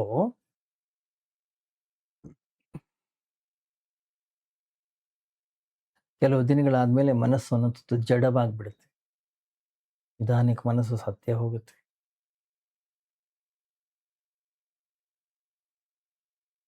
ಹಾಗಾದ್ರೆ ಈ ಗೋಡೆಗಳನ್ನು ಹೇಗೆ ಒಡೆಯೋದು? ಗಮನಿಸಿ, ಈ ಶಬ್ದಗಳೇ ನಮ್ಮ ಮೊದಲ ಕಾರಾಗೃಹ ಅನ್ನೋಂಥದ್ದನ್ನು ಮೊದಲು ನಾವು ಅರಿಬೇಕು. ಒಬ್ಬ ವ್ಯಕ್ತಿ ಜೈಲಿನಲ್ಲಿದ್ದರೂ ಕೂಡ ನಾನು ಜೈಲಿನಲ್ಲಿದ್ದೇನೆ ಅಂತಕ್ಕಂಥ ಅರಿವು ಅವನ ಅಂತಃಕರಣದ ಒಳಗಡೆಗೆ ಇಲ್ಲ ಅಂತಂದ್ರೆ ಅವನು ಹೊರಗಡೆ ಬರುವ ಪ್ರಯತ್ನವನ್ನೇ ಮಾಡೋದಿಲ್ಲ. ನಾನು ಬಂಧನದಲ್ಲಿದ್ದೇನೆ ಅನ್ನತಕ್ಕಂಥ ಅರಿವು ನಮಗಾಗಬೇಕು. ಬಂದ ತಕ್ಷಣವೇ ವ್ಯಕ್ತಿಯ ಮುಕ್ತಿಯನ್ನು ಬಯಸ್ಲಿಕ್ಕೆ ಶುರು ಮಾಡ್ತಾನೆ. ಒಮ್ಮೆ ವ್ಯಕ್ತಿ ನಾನು ಬಂಧನದಲ್ಲಿದ್ದೇನೆ ಅಂತ ಅನ್ನಿಸ್ಲಿಕ್ಕೆ ಶುರು ಆಯಿತು, ಸುತ್ತಮುತ್ತಲಿನ ಗೋಡೆಗಳೆಲ್ಲ ಅವನಿಗೆ ವೈರಿಗಳ ಹಾಗೆ ಕಾಣಿಸ್ಲಿಕ್ಕೆ ಶುರು. ಹೇಗೆ ಈ ಗೋಡೆಯನ್ನು ಒಡಿಬೇಕು, ಹೇಗೆ ನಾನು ಈ ಬಂಧನದಿಂದ ಮುಕ್ತಿಯನ್ನು ಹೊಂದಬೇಕು, ಹೊರಗೆ ಹೋಗೋದು ಹೇಗೆ, ವಿಚಾರವನ್ನು ಮಾಡ್ಲಿಕ್ಕೆ ಶುರು ಮಾಡ್ತಾನೆ. ನಾನು ಇಂಥ ಧರ್ಮದವ, ನಾನು ಇಂಥ ಜಾತಿಯವ, ನಾನು ಇಂಥ ಕುಲದವ, ನಾನು ಅಂಥವನು, ನಾನು ಇಂಥವನು ಅಲ್ಲ. ಸಂಘಟನೆಗಳನ್ನು ಕಟ್ಕೊಳ್ತೀವಿ, ನಮ್ಮದೇ ಆದಂತಹ ಧ್ವಜಗಳನ್ನು ಹಾರಿಸ್ತೀವಿ. ಆ ಧ್ವಜಗಳ ರಕ್ಷಣೆಗಾಗಿ, ಆ ಧರ್ಮದ ರಕ್ಷಣೆಗಾಗಿ ಜನರನ್ನು ಕೊಲ್ಲಿಕ್ಕೂ ತಯಾರಾಗ್ತೀವಿ. ಏನು ಮಾಡ್ತಾ ಇದ್ದೀವಿ ನಾವು? ಆ ಗೋಡೆಗಳನ್ನು ಅಲಂಕಾರ ಮಾಡ್ತಾ ಇದ್ದೀವಿ. ಆ ಗೋಡೆಗಳಿಗೆ ಹೊಸ ಹೊಸ ರೀತಿಯ ಬಣ್ಣಗಳನ್ನು ಹಚ್ತಾ ಇದ್ದೀವಿ.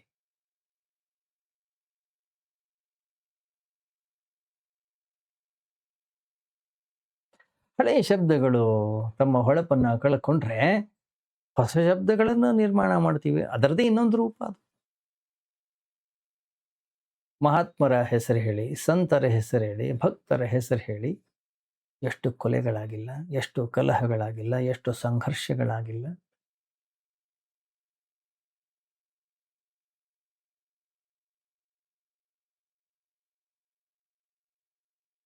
ಯುದ್ಧಗಳು ನಡೀತಾನೇ ಇವೆ, ಹೆಸರು ಬದಲಾಗ್ತಾ ಇದೆ ಅಲ್ಲ. ಯಾರೋ ಹಿಂದೂ, ಯಾರೋ ಮುಸ್ಲಿಮು, ಯಾರೋ ಕ್ರಿಶ್ಚಿಯನ್, ಯಾರೋ ಇಸ್ಲಾಂ ಅಂದ್ರು, ಇನ್ಯಾರೋ ಕಮ್ಯುನಿಸಂ ಅಂದ್ರು, ಇನ್ಯಾರೋ ಮಾರ್ಕ್ಸ್ ಅಂದ್ರು. ಈ ಶಬ್ದಗಳ ಹಿಂದೆ, ಈ ಶಬ್ದಗಳ ಸುತ್ತಮುತ್ತವೇ ಯುದ್ಧಗಳು ನಡೀತಾವೆ ಈ ಜಗತ್ತಿನಲ್ಲಿ.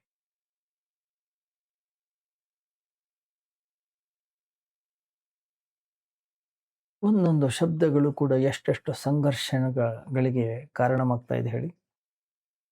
ಹೊಸ ಹೊಸ ಹೊಸ ರೀತಿಯ ಸಿದ್ಧಾಂತಗಳು ಹುಟ್ಟಿಕೊಳ್ತವೆ. ಅವುಗಳಿಗಾಗಿ ನಾವು ಹೋರಾಡ್ತೀವಿ, ಕೊಲೆಯನ್ನ ಮಾಡ್ತೀವಿ.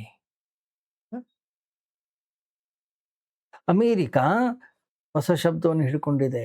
ರಷ್ಯಾ ತನ್ನದೇ ಆದಂಥ ಇನ್ನೊಂದಿಷ್ಟು ಹೊಸ ಶಬ್ದಗಳನ್ನು ನಿರ್ಮಾಣ ಮಾಡಿಕೊಂಡಿದೆ. ಆ ಶಬ್ದಗಳ ರಕ್ಷಣೆಗಾಗಿ ಸಂಘರ್ಷ. ಏನಾಗುತ್ತೆ ಹೇಳಿ? ಒಂದು ದಿವಸ ಇಡೀ ಮಾನವ ಕುಲವನ್ನೇ ನಾಶ ಮಾಡ್ಲಿಕ್ಕೆ ಹೋಗ್ತದೆ. ಇಡೀ ಮಾನವ ಕುಲವನ್ನೇ ನಾಶ ಮಾಡ್ಬೋದು ನಾವು. ಯಾಕೆ? ನಮ್ಗೆ ಯಾಕಂದ್ರೆ ಆ ಶಬ್ದಗಳು ಅತ್ಯಂತ ಪ್ರಿಯ.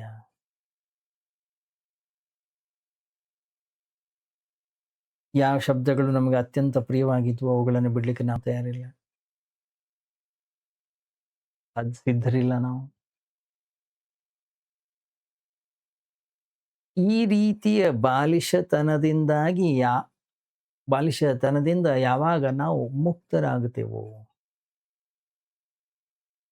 ಇಲ್ಲದೆ ಹೋದ್ರೆ ಮಕ್ಕಳ ಆಟದ ಹಾಗೆ ಶಬ್ದಗಳ ಯುದ್ಧ ಯಾವಾಗ ನಡೀತಾನೆ ಇರುತ್ತೆ. ಶಬ್ದಗಳನ್ನ ಪೂಜೆ ಮಾಡ್ತೀವಿ. ಯಾಕೆ ಅವು ನಿಲ್ಲುವುದೇ ಇಲ್ಲ. ನಾವು ಯಾವುದನ್ನ ಪೂಜಿಸ್ತಾ ಇದ್ದೀವೋ ಆ ಶಬ್ದಗಳಿಂದ ನಾವು ಹೇಗೆ ಮುಕ್ತರಾಗಬೇಕು ಅದನ್ನು ಮೊದಲು ನಾವು ತಿಳ್ಕೊಳ್ಬೇಕು. ಯಾಕೆ? ಇವುಗಳೇ ನಮ್ಮ ಕಾರಾಗೃಹಗಳು, ಇವುಗಳೇ ನಮ್ಮನ್ನು ಬಂಧಿಸ್ತಕ್ಕಂಥವು. ಅವುಗಳ ಜ್ಞಾನ ನಮ್ಮನ್ನು ಮುಕ್ತಗೊಳಿಸೋದಿಲ್ಲ, ಮತ್ತೆ ಬಂಧಿಸ್ತವೆ. ಸತ್ಯವನ್ನ ಅರಿತ ಕ್ಷಣವೇ ನಮ್ಮೊಳಗಡೆ ಎಲ್ಲ ಇರುವ ಗೋಡೆಗಳು ಬಿದ್ದೋಗ್ತವೆ. ಶಬ್ದಗಳಿಂದ ಕಟ್ಟಿರ್ತಕ್ಕಂತಹ ಕಟ್ಟಡ ತನ್ನ ಅಸ್ತಿತ್ವವನ್ನು ಕಳ್ಕೊಳ್ಳುತ್ತೆ.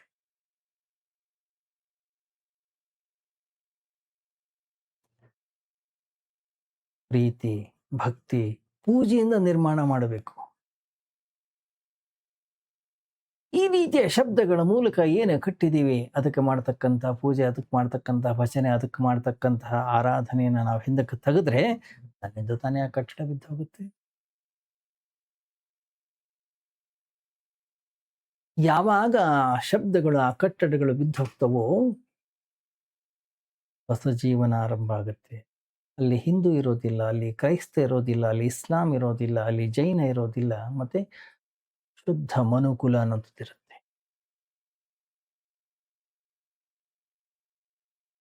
ನಮ್ಗೆಲ್ಲರಿಗೂ ಕೂಡ ಒಂದು ಲೋಕ ಬೇಕು, ಒಂದು ಜಗತ್ತು ಬೇಕು, ಚಿಂತನೆಯನ್ನು ಮಾಡ್ತಕ್ಕಂಥ ಜನ ಬೇಕಲ್ಲಿ. ಶಬ್ದಗಳಿಗೆ ಅಂಟಿಕೊಂಡಿರ್ತಕ್ಕಂಥ ಹುಚ್ಚರ ಅವಶ್ಯಕತೆ ಅಲ್ಲಿಲ್ಲ. ಮನುಷ್ಯರ ನಡುವೆ ಗೋಡೆಗಳೇ ಇಲ್ಲದೆ ಇರತಕ್ಕಂಥ ಒಂದು ಲೋಕ ಬೇಕು. ಆಗ ಮಾತ್ರ ಧರ್ಮದ ನಿಜವಾದ ರಾಜ್ಯ ಅನ್ನುವಂಥದ್ದು ಏನಿದೆ ಅದು ಆರಂಭ ಆಗುತ್ತೆ. ಆಗ ಮಾತ್ರ ವ್ಯಕ್ತಿಯ ಜೀವನದಲ್ಲಿಯೂ ಕೂಡ, ಸಮಾಜದ ಜೀವನದಲ್ಲಿಯೂ ಧರ್ಮ ಅವತರಿಸ್ತದೆ. ಅದಕ್ಕೂ ಮೊದಲು ಇದು ಸಾಧ್ಯನೇ ಇಲ್ಲ. ಕಳೆದ 5ರಿಂದ 10,000 ವರ್ಷಗಳ ಕಾಲದಿಂದಲೂ ಈ ಶಬ್ದಗಳ ಬಲೆಗಳನ್ನು ಹೆಣೆದಿದ್ದೇವೆ ನಾವು. ಈಗ ಆ ಶಬ್ದಗಳ ಜಾಲದಲ್ಲಿ ನಾವೇ ಸಿಕ್ಕಾಕೊಂಡಿದ್ದೀವಿ. ಆ ಬಲೆಯನ್ನು ಕತ್ತರಿಸೋರು ಯಾರು? ಕೆಲವರಾದ್ರೂ ಧೈರ್ಯವನ್ನು ತೋರಬೇಕು. ಇಲ್ಲ, ಈ ಶಬ್ದಗಳೇ ಒಂದು ದಿನ ನಮ್ಮ ನೇಣಿನ ಕುಣಿಕೆ ಆಗ್ಬಿಡುತ್ತೆ. ಮನುಷ್ಯನ ಮನು ಕುಲದ ಇರುವೆ ಕಷ್ಟವಾಗುತ್ತೆ. ವಿಚಾರ ಮಾಡಿ, ಒಂದು 5,000 ವರ್ಷಗಳ ಹಿಂದೆ ಹೋಗಿ ನೋಡಿ, ಅವತ್ತು ಕೂಡ ಪರಿಸ್ಥಿತಿ ಹೀಗೆ ಇತ್ತು. ಇವತ್ತು ಏನೂ ಬದಲಾವಣೆ ಆಗಿಲ್ಲ. ಶಬ್ದಗಳು ಬದಲಾಗಿವೆ ಅಷ್ಟೇ. ಯಾಕೆ? ಅದೇ ಬಲೆ ಪ್ರತಿಯೊಬ್ಬ ವ್ಯಕ್ತಿಯ ಅಂತಃಕರಣದ ಒಳಗೂ ಅದೇ ಇದೆ. ಒಳಗೂ ಅದೇ ಇದೆ, ಹೊರಗೂ ಕೂಡ ಅದೇ ಇದೆ. ಪ್ರತಿಯೊಬ್ಬ ವ್ಯಕ್ತಿ ತಮ್ಮ ಅಂತಃಕರಣದ ಒಳಗಡೆ ಇರ್ತಕ್ಕಂತಹ ಬಲಿಯನ್ನ ಕತ್ತರಿಸೋದರ ಕಡೆಗೆ ಗಮನವನ್ನು ಹರಿಸಬೇಕು. ಆಗ ಮಾತ್ರ ನಾವು ಏನು ಚಿಂತನೆಯನ್ನು ಮಾಡ್ಲಿಕ್ಕೆ ಹೊರಟಿದ್ದೀವಿ ಆ ಮೌನ ಅದರ ಒಳಗಡೆಗೆ ಹುಟ್ಟುತ್ತೆ. ಹೇಗೆ ಕತ್ತರಿಸಬೇಕು ಕೇಳ್ತಾರೆ ಜನ.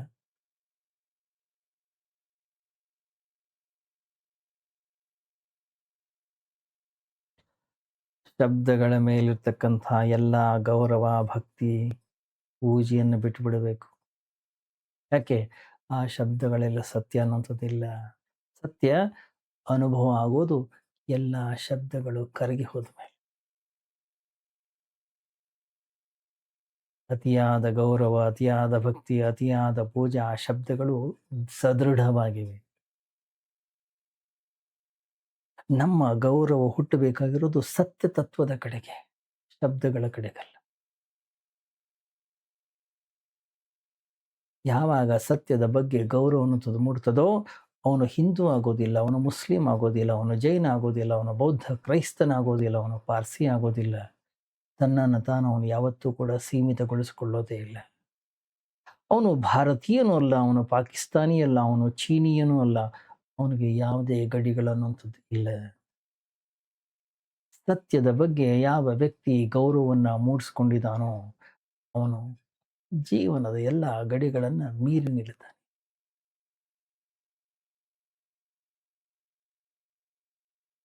ಗಡಿಯನ್ನು ನಿರ್ಮಾಣ ಮಾಡಿರೋದು ಶಬ್ದಗಳು. ಸತ್ಯಕ್ಕೆ ಯಾವುದೇ ಗಡಿ ಅನ್ನುವಂಥದ್ದೇ ಇಲ್ಲ. ಸತ್ಯ ಅನಂತ ಅದು. ಸತ್ಯಕ್ಕೆ ಯಾವುದೇ ಮಿತಿ ಅನ್ನುವಂಥದ್ದೇ ಇಲ್ಲ. ಸತ್ಯಕ್ಕೆ ಯಾವುದೇ ದೇಶವಿಲ್ಲ, ಅದಕ್ಕೆ ಯಾವುದೇ ಜಾತಿ ಇಲ್ಲ, ಅದಕ್ಕೆ ಯಾವುದೇ ಧರ್ಮವಿಲ್ಲ, ಸತ್ಯಕ್ಕೆ ಯಾವ ದೇವಸ್ಥಾನವೂ ಕೂಡ ಇಲ್ಲ.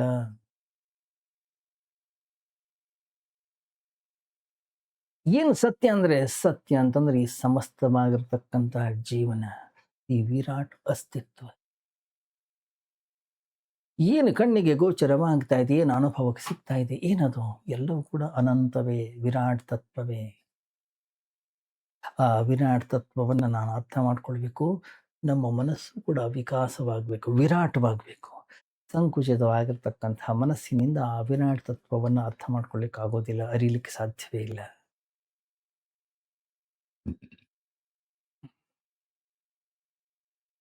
ವಿರಾಟ್ ಆಗಬೇಕು ನಮ್ಮ ಮನಸ್ಸು ಕೂಡ ವಿಶಾಲವಾಗಬೇಕು. ಸೀಮಿತವಾಗಿರ್ತಕ್ಕಂತಹ ಮನಸ್ಸಿನಿಂದ ನಾವು ವಿರಾಟ್ ತತ್ವವನ್ನು ಅರಿಲಿಕ್ಕೆ ಸಾಧ್ಯ.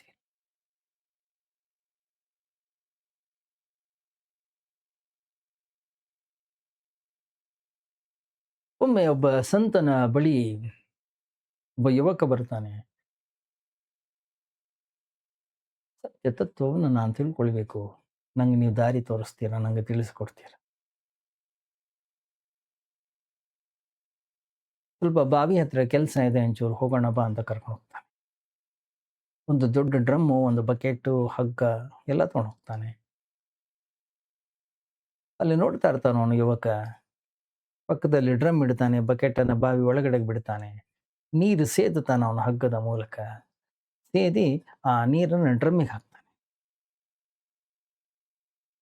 ಡ್ರಮ್ಮಿಗೆ ಹಾಕಿದ ಕೂಡಲೇ ಡ್ರಮ್ ಏನಿದೆ ಅದಕ್ಕೆ ತಳನೇ ಇಲ್ಲ.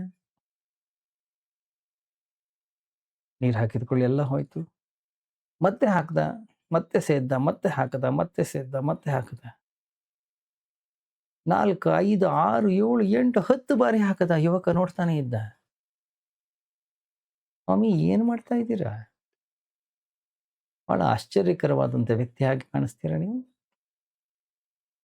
ನೀವು ಯಾವ ಡ್ರಮ್ಮಿಗೆ ನೀರು ತುಂಬಿಸ್ತಾ ಇದ್ದೀರಾ ಅದಕ್ಕೆ ತಳನೇ ಇಲ್ಲ, ಬುಡನೇ ಇಲ್ಲ ಅದಕ್ಕೆ. ನೀರೆಲ್ಲ ಹರಿದು ಹೋಗ್ತಾ ಇದೆ. ನೀವು ಜೀವಮಾನವಿಡೀ ಈ ನೀರನ್ನು ತುಂಬುವ ಪ್ರಯತ್ನ ಪಟ್ಟರೂ ಕೂಡ ಈ ಡ್ರಮ್ಮನ್ನು ನಿಮ್ಮ ಕೈನಲ್ಲಿ ತುಂಬಿಸ್ಲಿಕ್ಕೆ ಆಗೋದೇ ಇಲ್ಲ.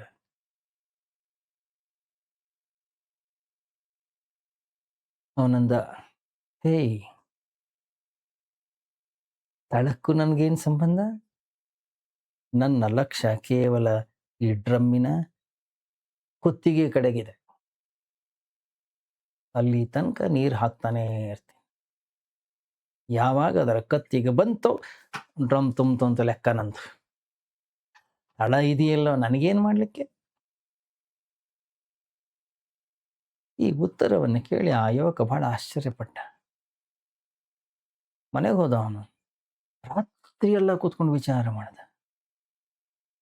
ನನಗೆ ಯಾವುದು ಸ್ಪಷ್ಟವಾಗಿ ಕಾಣಿಸ್ತಾ ಇತ್ತು ಅದು ಅವನಿಗೆ ಕಾಣಿಸ್ತಾ ಇರಲಿಲ್ವಾ? ಅವನಿಗೆ ಕಣ್ಣಿಲ್ವಾ? ಅವನೇನು ಕುರುಡನೇನಾಗಿರ್ಲಿಲ್ವಲ್ಲ? ಆ ಡ್ರಮ್ ಒಳಗಡೆ ಅದು ಡ್ರಮ್ಗೆ ತಳ ಇಲ್ಲ ಎಂಥ ವ್ಯಕ್ತಿಗೂ ಕೂಡ ಕಾಣಿಸ್ತಾ ಇತ್ತು. ಅವನಿಗೆ ಗೊತ್ತಿರಲಿಲ್ವಾ? ಇಲ್ಲ. ಏನೋ ಇದೆ ಇದರಲ್ಲಿ. ಏನೋ ಆಳವಾಗಿರ್ತಕ್ಕಂಥ ಒಂದು ಅರ್ಥ ಇರಬೇಕು. ಮತ್ತೆ ವಾಪಸ್ ಹೋಗ್ತಾನೆ ಅವನು ಮಾರನೇ ದಿವಸ. ಹೇಳ್ತಾನೆ, ದಯವಿಟ್ಟು ನನ್ನನ್ನು ಕ್ಷಮಿಸಿ. ನಿನ್ನೆ ನಾನು ನಿಮ್ಮ ಜೊತೆಗೆ ಬಹಳ ಅಸಭ್ಯವಾಗಿ ಮಾತಾಡಿದೆ. ಆದರೆ ಇಡೀ ರಾತ್ರಿ ವಿಚಾರವನ್ನು ಮಾಡಿದೆ. ನನಗೊಂದು ವಿಷಯ ಅನ್ನಿಸೋದು ಅರ್ಥ ಆಯ್ತು. ನನಗೆ ಸ್ಪಷ್ಟವಾಗಿ ಕಾಣ್ತಾ ಇದ್ದದ್ದು ನಿಮಗೂ ಕಾಣ್ತಾ ಇತ್ತು. ಹಾಗಾದ್ರೆ ಇದ್ರ ಹಿಂದೆ ಏನೋ ರಹಸ್ಯ ಇದೆ. ದಯವಿಟ್ಟು ಆ ರಹಸ್ಯವನ್ನು ಹೇಳಿ. ನನಗೆ ತಿಳಿಸ್ಕೊಡಿ ಅಂತ ಅಂದ. ಸಂತೋಷ. ವಾಪಸ್ ಬಂದ್ಯಲ್ಲ ಅದೇ ವಿಶೇಷ. ಯಾಕೆಂದ್ರೆ ಸಾಮಾನ್ಯವಾಗಿ ಸತ್ಯವನ್ನು ಹುಡ್ಕೊಂಡು ಬರೋರು ಯಾರೇ ಬರಲಿ, ನಾನು ಮೊದಲು ಮಾಡೋ ಕೆಲಸ ಇದೆ. ತಡವಿಲ್ಲದೆ ಇರತಕ್ಕಂಥ ಡ್ರಮ್ಮಿಗೆ ನೀರು ತುಂಬಿಸ್ತೇನೆ. ಅವರು ನನ್ನನ್ನು ಹುಚ್ಚ ಅಂತ ಭಾವಿಸ್ಕೊಂಡು ವಾಪಸ್ ಹೋಗ್ತಾರೆ. ಮತ್ತೆ ಮತ್ತೆ ಯಾವತ್ತೂ ಬರೋಲ್ಲ. ಹುಚ್ಚರ ಹತ್ರ ಯಾರು ಬರ್ತಾರೆ?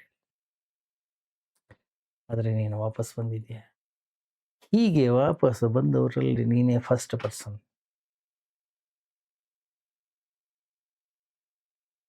ಈಗ ನಾನು ನಿನಗೇನಾದರೂ ಹೇಳಬಲ್ಲೆ? ಈ ಡ್ರಮ್ಗೆ ತಳ ಇಲ್ಲ, ಅದಕ್ಕೋಸ್ಕರ ಇದನ್ನೇ ನೀರು ತುಂಬಿಸ್ಲಿಕ್ಕೆ ಆಗೋದಿಲ್ಲ, ನಿನಗೆ ಸ್ಪಷ್ಟವಾಗಿ ಕಾಣಿಸ್ತು. ಆದರೆ ನಿನ್ನ ಮನಸ್ಸು ಎಷ್ಟು ಚಿಕ್ಕದು, ಎಷ್ಟು ಸೀಮಿತವಾಗಿದೆ, ಅದ್ಯಾಕೆ ನಿನಗೆ ಕಾಣಿಸ್ತಾ ಇಲ್ಲ? ಆಕಾಶದಷ್ಟು ವಿರಾಟ್ ತತ್ವ ಸತ್ಯವನ್ನ ಈ ಚಿಕ್ಕ ಮನಸ್ಸಿನಲ್ಲಿ ಹೇಗೆ ತುಂಬಿಸ್ಲಿಕ್ಕೆ ಸಾಧ್ಯ? ನೀರನ್ನ ಹಿಡಿಯಲಿಕ್ಕೆ ಆಗದೇ ಇರತಕ್ಕಂಥ ಪಾತ್ರೆಯಲ್ಲಿ ನೀರು ಎಷ್ಟೇ ತುಂಬಿಸಿದರೂ ಕೂಡ ಉಳಿಯೋದಿಲ್ಲ. ನಿನಗೆ ಗೊತ್ತಾಯಿತು. ಹಾಗೆ ಸತ್ಯವನ್ನ ಧರಿಸಲಿಕ್ಕೆ ಸಿದ್ಧವಾಗದೇ ಇರತಕ್ಕಂಥ ಮನಸ್ಸಿನಲ್ಲಿ ಸತ್ಯ ತತ್ವ ಹೇಗೆ ಉಳಿಲಿಕ್ಕೆ ಸಾಧ್ಯ?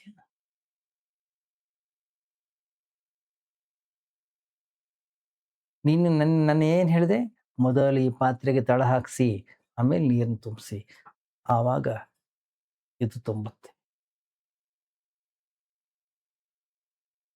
ನಾನು ನಿನಗೆ ಅದನ್ನೇ ಹೇಳಲಿಕ್ಕೆ ಇಷ್ಟಪಡ್ತೀನಿ. ಸತ್ಯ ತತ್ವವನ್ನು ಹುಡುಕೋದನ್ನು ನಿಲ್ಲಿಸು. ಸತ್ಯ ತತ್ವವನ್ನು ಹುಡುಕ್ತಾ ಇರ್ತಕ್ಕಂಥ ನಿನ್ನ ಮನಸ್ಸಿನ ಬಗ್ಗೆ ಕಾಳಜಿ ವಹಿಸು. ನಾವೆಲ್ಲರೂ ನಮ್ಮ ಮನಸ್ಸು ಹೇಗಿದೆ ಎಂಬುದನ್ನು ಪರಿಶೀಲಿಸದೆ ಸತ್ಯದ ಹುಡುಕಾಟದ ಕಡೆಗೆ ಹೊರಟಿದೆ.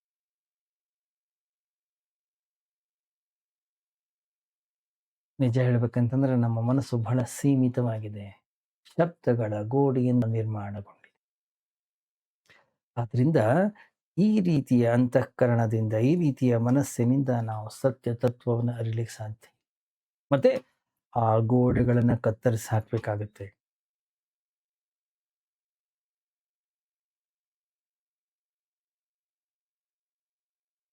ಯಾವಾಗ ಆ ಗೋಡೆಗಳು ಇಲ್ಲವಾಗ್ತವೋ ಮನಸ್ಸು ನಿರಾಕಾರವಾಗುತ್ತೆ.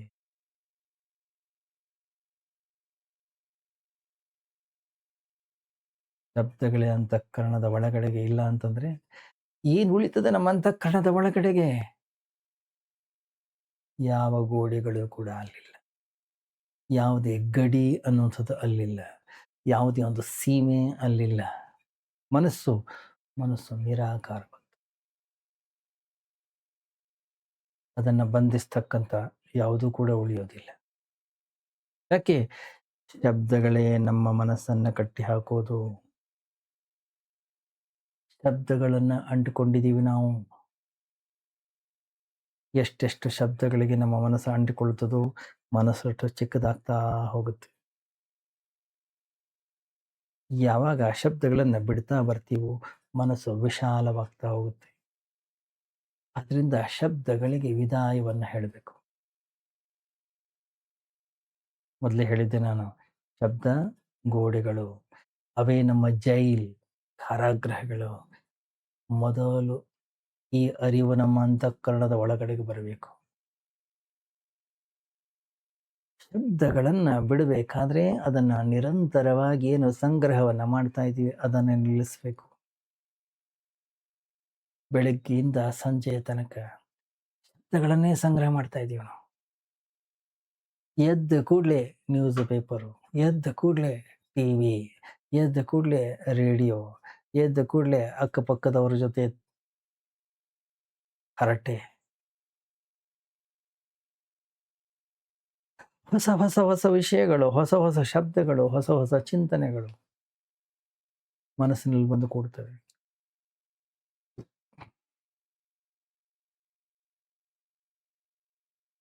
ಕೊನೆಗೆ ಈ ಎಲ್ಲ ಶಬ್ದಗಳು ಏನು ಮಾಡ್ತಾ ಇವೆ? ನಾವು ಯಾವತ್ತೂ ಕೂಡ ವಿಚಾರವನ್ನ ಮಾಡೇ ಇಲ್ಲ. ನಿಜವಾಗ್ಲೂ ಕೂಡ ಇವು ನಮಗೆ ಉಪಯೋಗವೇ, ಉಪಯುಕ್ತವಾಗಿರುವೆ ಅಥವಾ ಅನಾವಶ್ಯಕವೇ? ಅಥವಾ ಇವು ನಿಜವಾಗ್ಲೂ ಕೂಡ ಅರ್ಥಪೂರ್ಣವೇ ಅಥವಾ ಅರ್ಥ ಇಲ್ಲದೆ ಇರತಕ್ಕಂಥವೇ? ಎಲ್ಲವೂ ಮನಸ್ಸಿನಲ್ಲಿ ಕೂತ್ಕೊಳ್ತವೆ.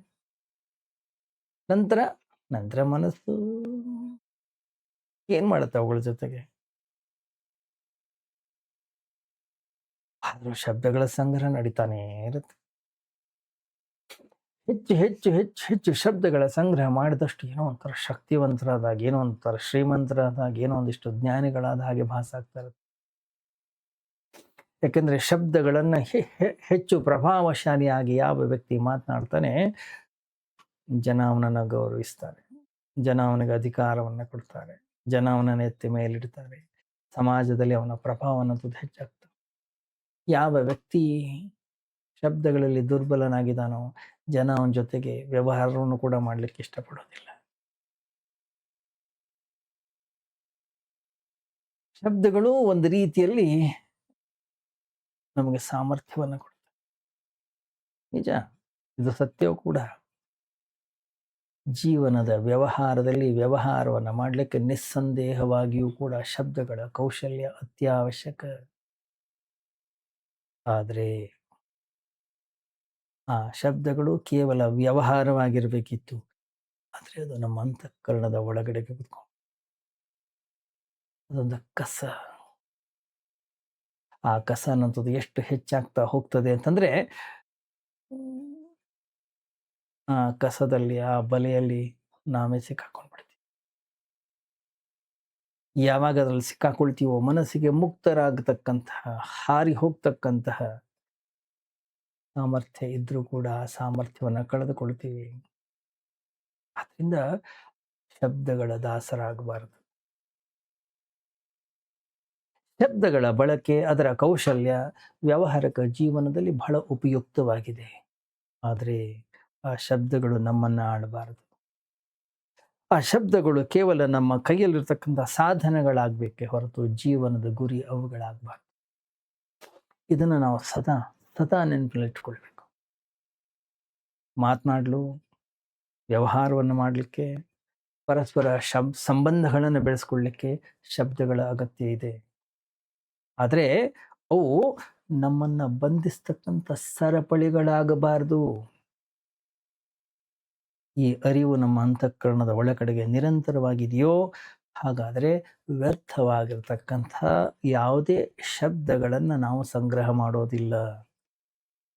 ಅಷ್ಟು ಮಾತ್ರ ಅಲ್ಲ, ಸಂಗ್ರಹ ಮಾಡಿರ್ತಕ್ಕಂತಹ ಶಬ್ದಗಳು ನಮ್ಮನ್ನ ಬಂಧನ ಮಾಡೋದಿಲ್ಲ, ಬಂಧನವಾಗ್ಲಿಕ್ಕೆ ಬಿಡೋದಿಲ್ಲ. ಅಷ್ಟು ಮಾತ್ರವಲ್ಲ, ಆ ಶಬ್ದಗಳು ನಮ್ಮ ಅಂತಃಕರಣದ ಮೇಲೆ ಕಲ್ಲಿನ ಹಾಗೆ ಕೂತ್ಕೊಳ್ಳಿಕ್ಕೆ ನಾವು ಬಿಡಲ್ಲ. ಯಾಕೆ? ಬೇಕಾದಾಗ ಅದನ್ನು ಉಪಯೋಗಿಸ್ತೀವಿ, ಬೇಡ ಎತ್ತ ಸೈಡ್ಗೆ ಇಡ್ತೀವಿ ನಾವು. ಅವುಗಳ ಮೇಲೆ ಯಾವುದೇ ಮೋಹ, ಆಸಕ್ತಿ, ಅಂಟುವಿಕೆ ಇಲ್ಲ, ಬೆಳೆಯೋದಿಲ್ಲ.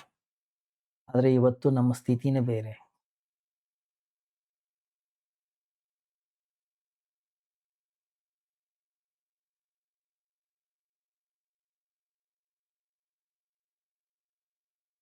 ಬಿಡಿ, ಬಹಳ ಕಷ್ಟ ಆಗುತ್ತೆ. ನಮ್ಮ ಅಂತಃಕರಣದಿಂದ ಒಂದು ಶಬ್ದವನ್ನು ತೆಗೆದುಹಾಕುವ ಪ್ರಯತ್ನವನ್ನು ಮಾಡಿ.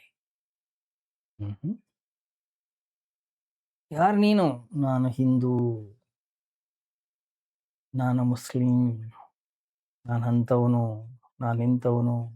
ಯಾಕೆ? ಅದರ ಬಗ್ಗೆ ಏನು ಅಭಿಮಾನ? ನಾನೊಬ್ಬ ಯಹೂದಿ, ನಾನೊಬ್ಬ ಕ್ರಿಶ್ಚಿಯನ್. ಎಷ್ಟು ಗಟ್ಟಿಯಾಗಿ ಇಟ್ಕೊಂಡಿದ್ದೀವಿ, ನಮ್ಮ ಅಸ್ತಿತ್ವ ಅದರ ಮೂಲಕ ಇದೆ.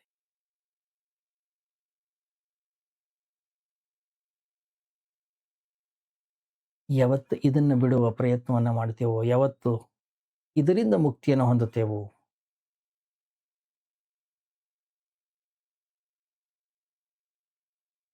ಅವತ್ತು ನಮಗೆ ಶಾಂತಿ, ಅವತ್ತು ನಮಗೆ ನೆಮ್ಮದಿ. ಮುಂದುವರಿಯುತ್ತೆ ನಾಳೆ ಚಿಂತನೆ. ಓಂ ಸರ್ವೇ ಭವಂತು ಸುಖಿನಃ, ಸರ್ವೇ ಸಂತು ನಿರಾಮಯಾಃ, ಸರ್ವೇ ಭದ್ರಾಣಿ ಪಶ್ಯಂತು ಮಾ ಕಶ್ಚಿತ್ ದುಃಖಭಾಗ್ ಭವೇತ್. ತತೋ ಮಾ ಸದ್ಗಮಯ ತಮಸೋ ಮಾ ಜ್ಯೋತಿರ್ಗಮಯ ಮೃತ್ಯೋರ್ಮಾ ಅಮೃತಂಗಮಯ. ಓಂ ಶಾಂತಿ ಶಾಂತಿ ಶಾಂತಿ. ಹರಿ ಓಂ. ಶ್ರೀ ಗುರುಭ್ಯೋ ನಮಃ. ಹರಿ ಓಂ.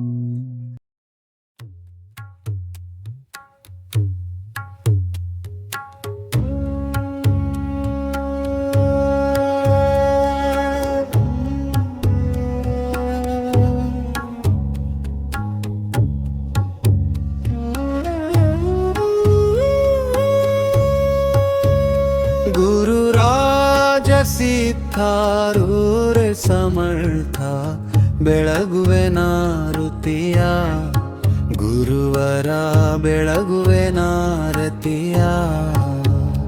ಗುರುರಾಜ ಸಿದ್ಧಾರೂರ ಸಮರ್ಥ ಬೆಳಗುವೆ ನಾರುತಿಯ, ಗುರುವರ ಬೆಳಗುವೆ ನಾರತಿಯ. ಮೋಕ್ಷಾಪೇಕ್ಷೆಗೆ ತತ್ವಂ ಪದದಾರ್ಥವ ಬೋಧಿಸಿದಿ, ಗುರುವರಾರ್ಥವ ಬೋಧಿಸಿದಿ. ಓಕ್ಷಾವಾಹನ ಶಂಕರ ನಾಮೋ ಚಾರವ ಮಾಡಿಸಿದಿ, ಗುರುವರ ಉಚ್ಚಾರವ ಮಾಡಿಸಿದಿ.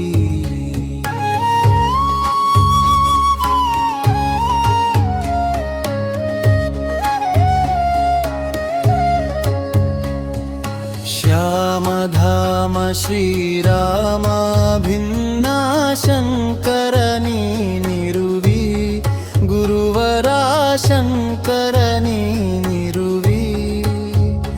ಕಾಮ ಕ್ರೋಧವ ನಾಶಿಸಿ ಜಗದುಳು ಶಾಂತಿಯ ಬೀರಿದಿ, ಗುರುವರ ಶಾಂತಿಯ ಬೀರಿದಿ.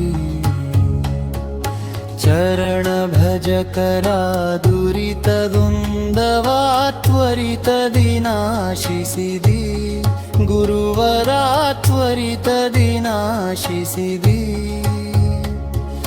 ವರಭೃಲತಾಪುರ ದೈವದಿಂದಲೇ ನಿರುತದಿ ವಾಸಿಸಿದಿ, ಗುರುವರ ನಿರುತದಿ ವಾಸಿಸಿದಿ.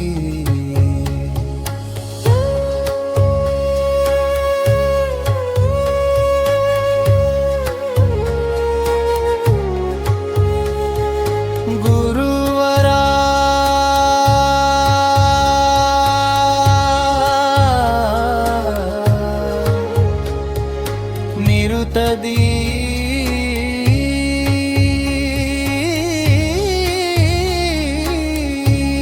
ವಾಸಿಸಿದಿ.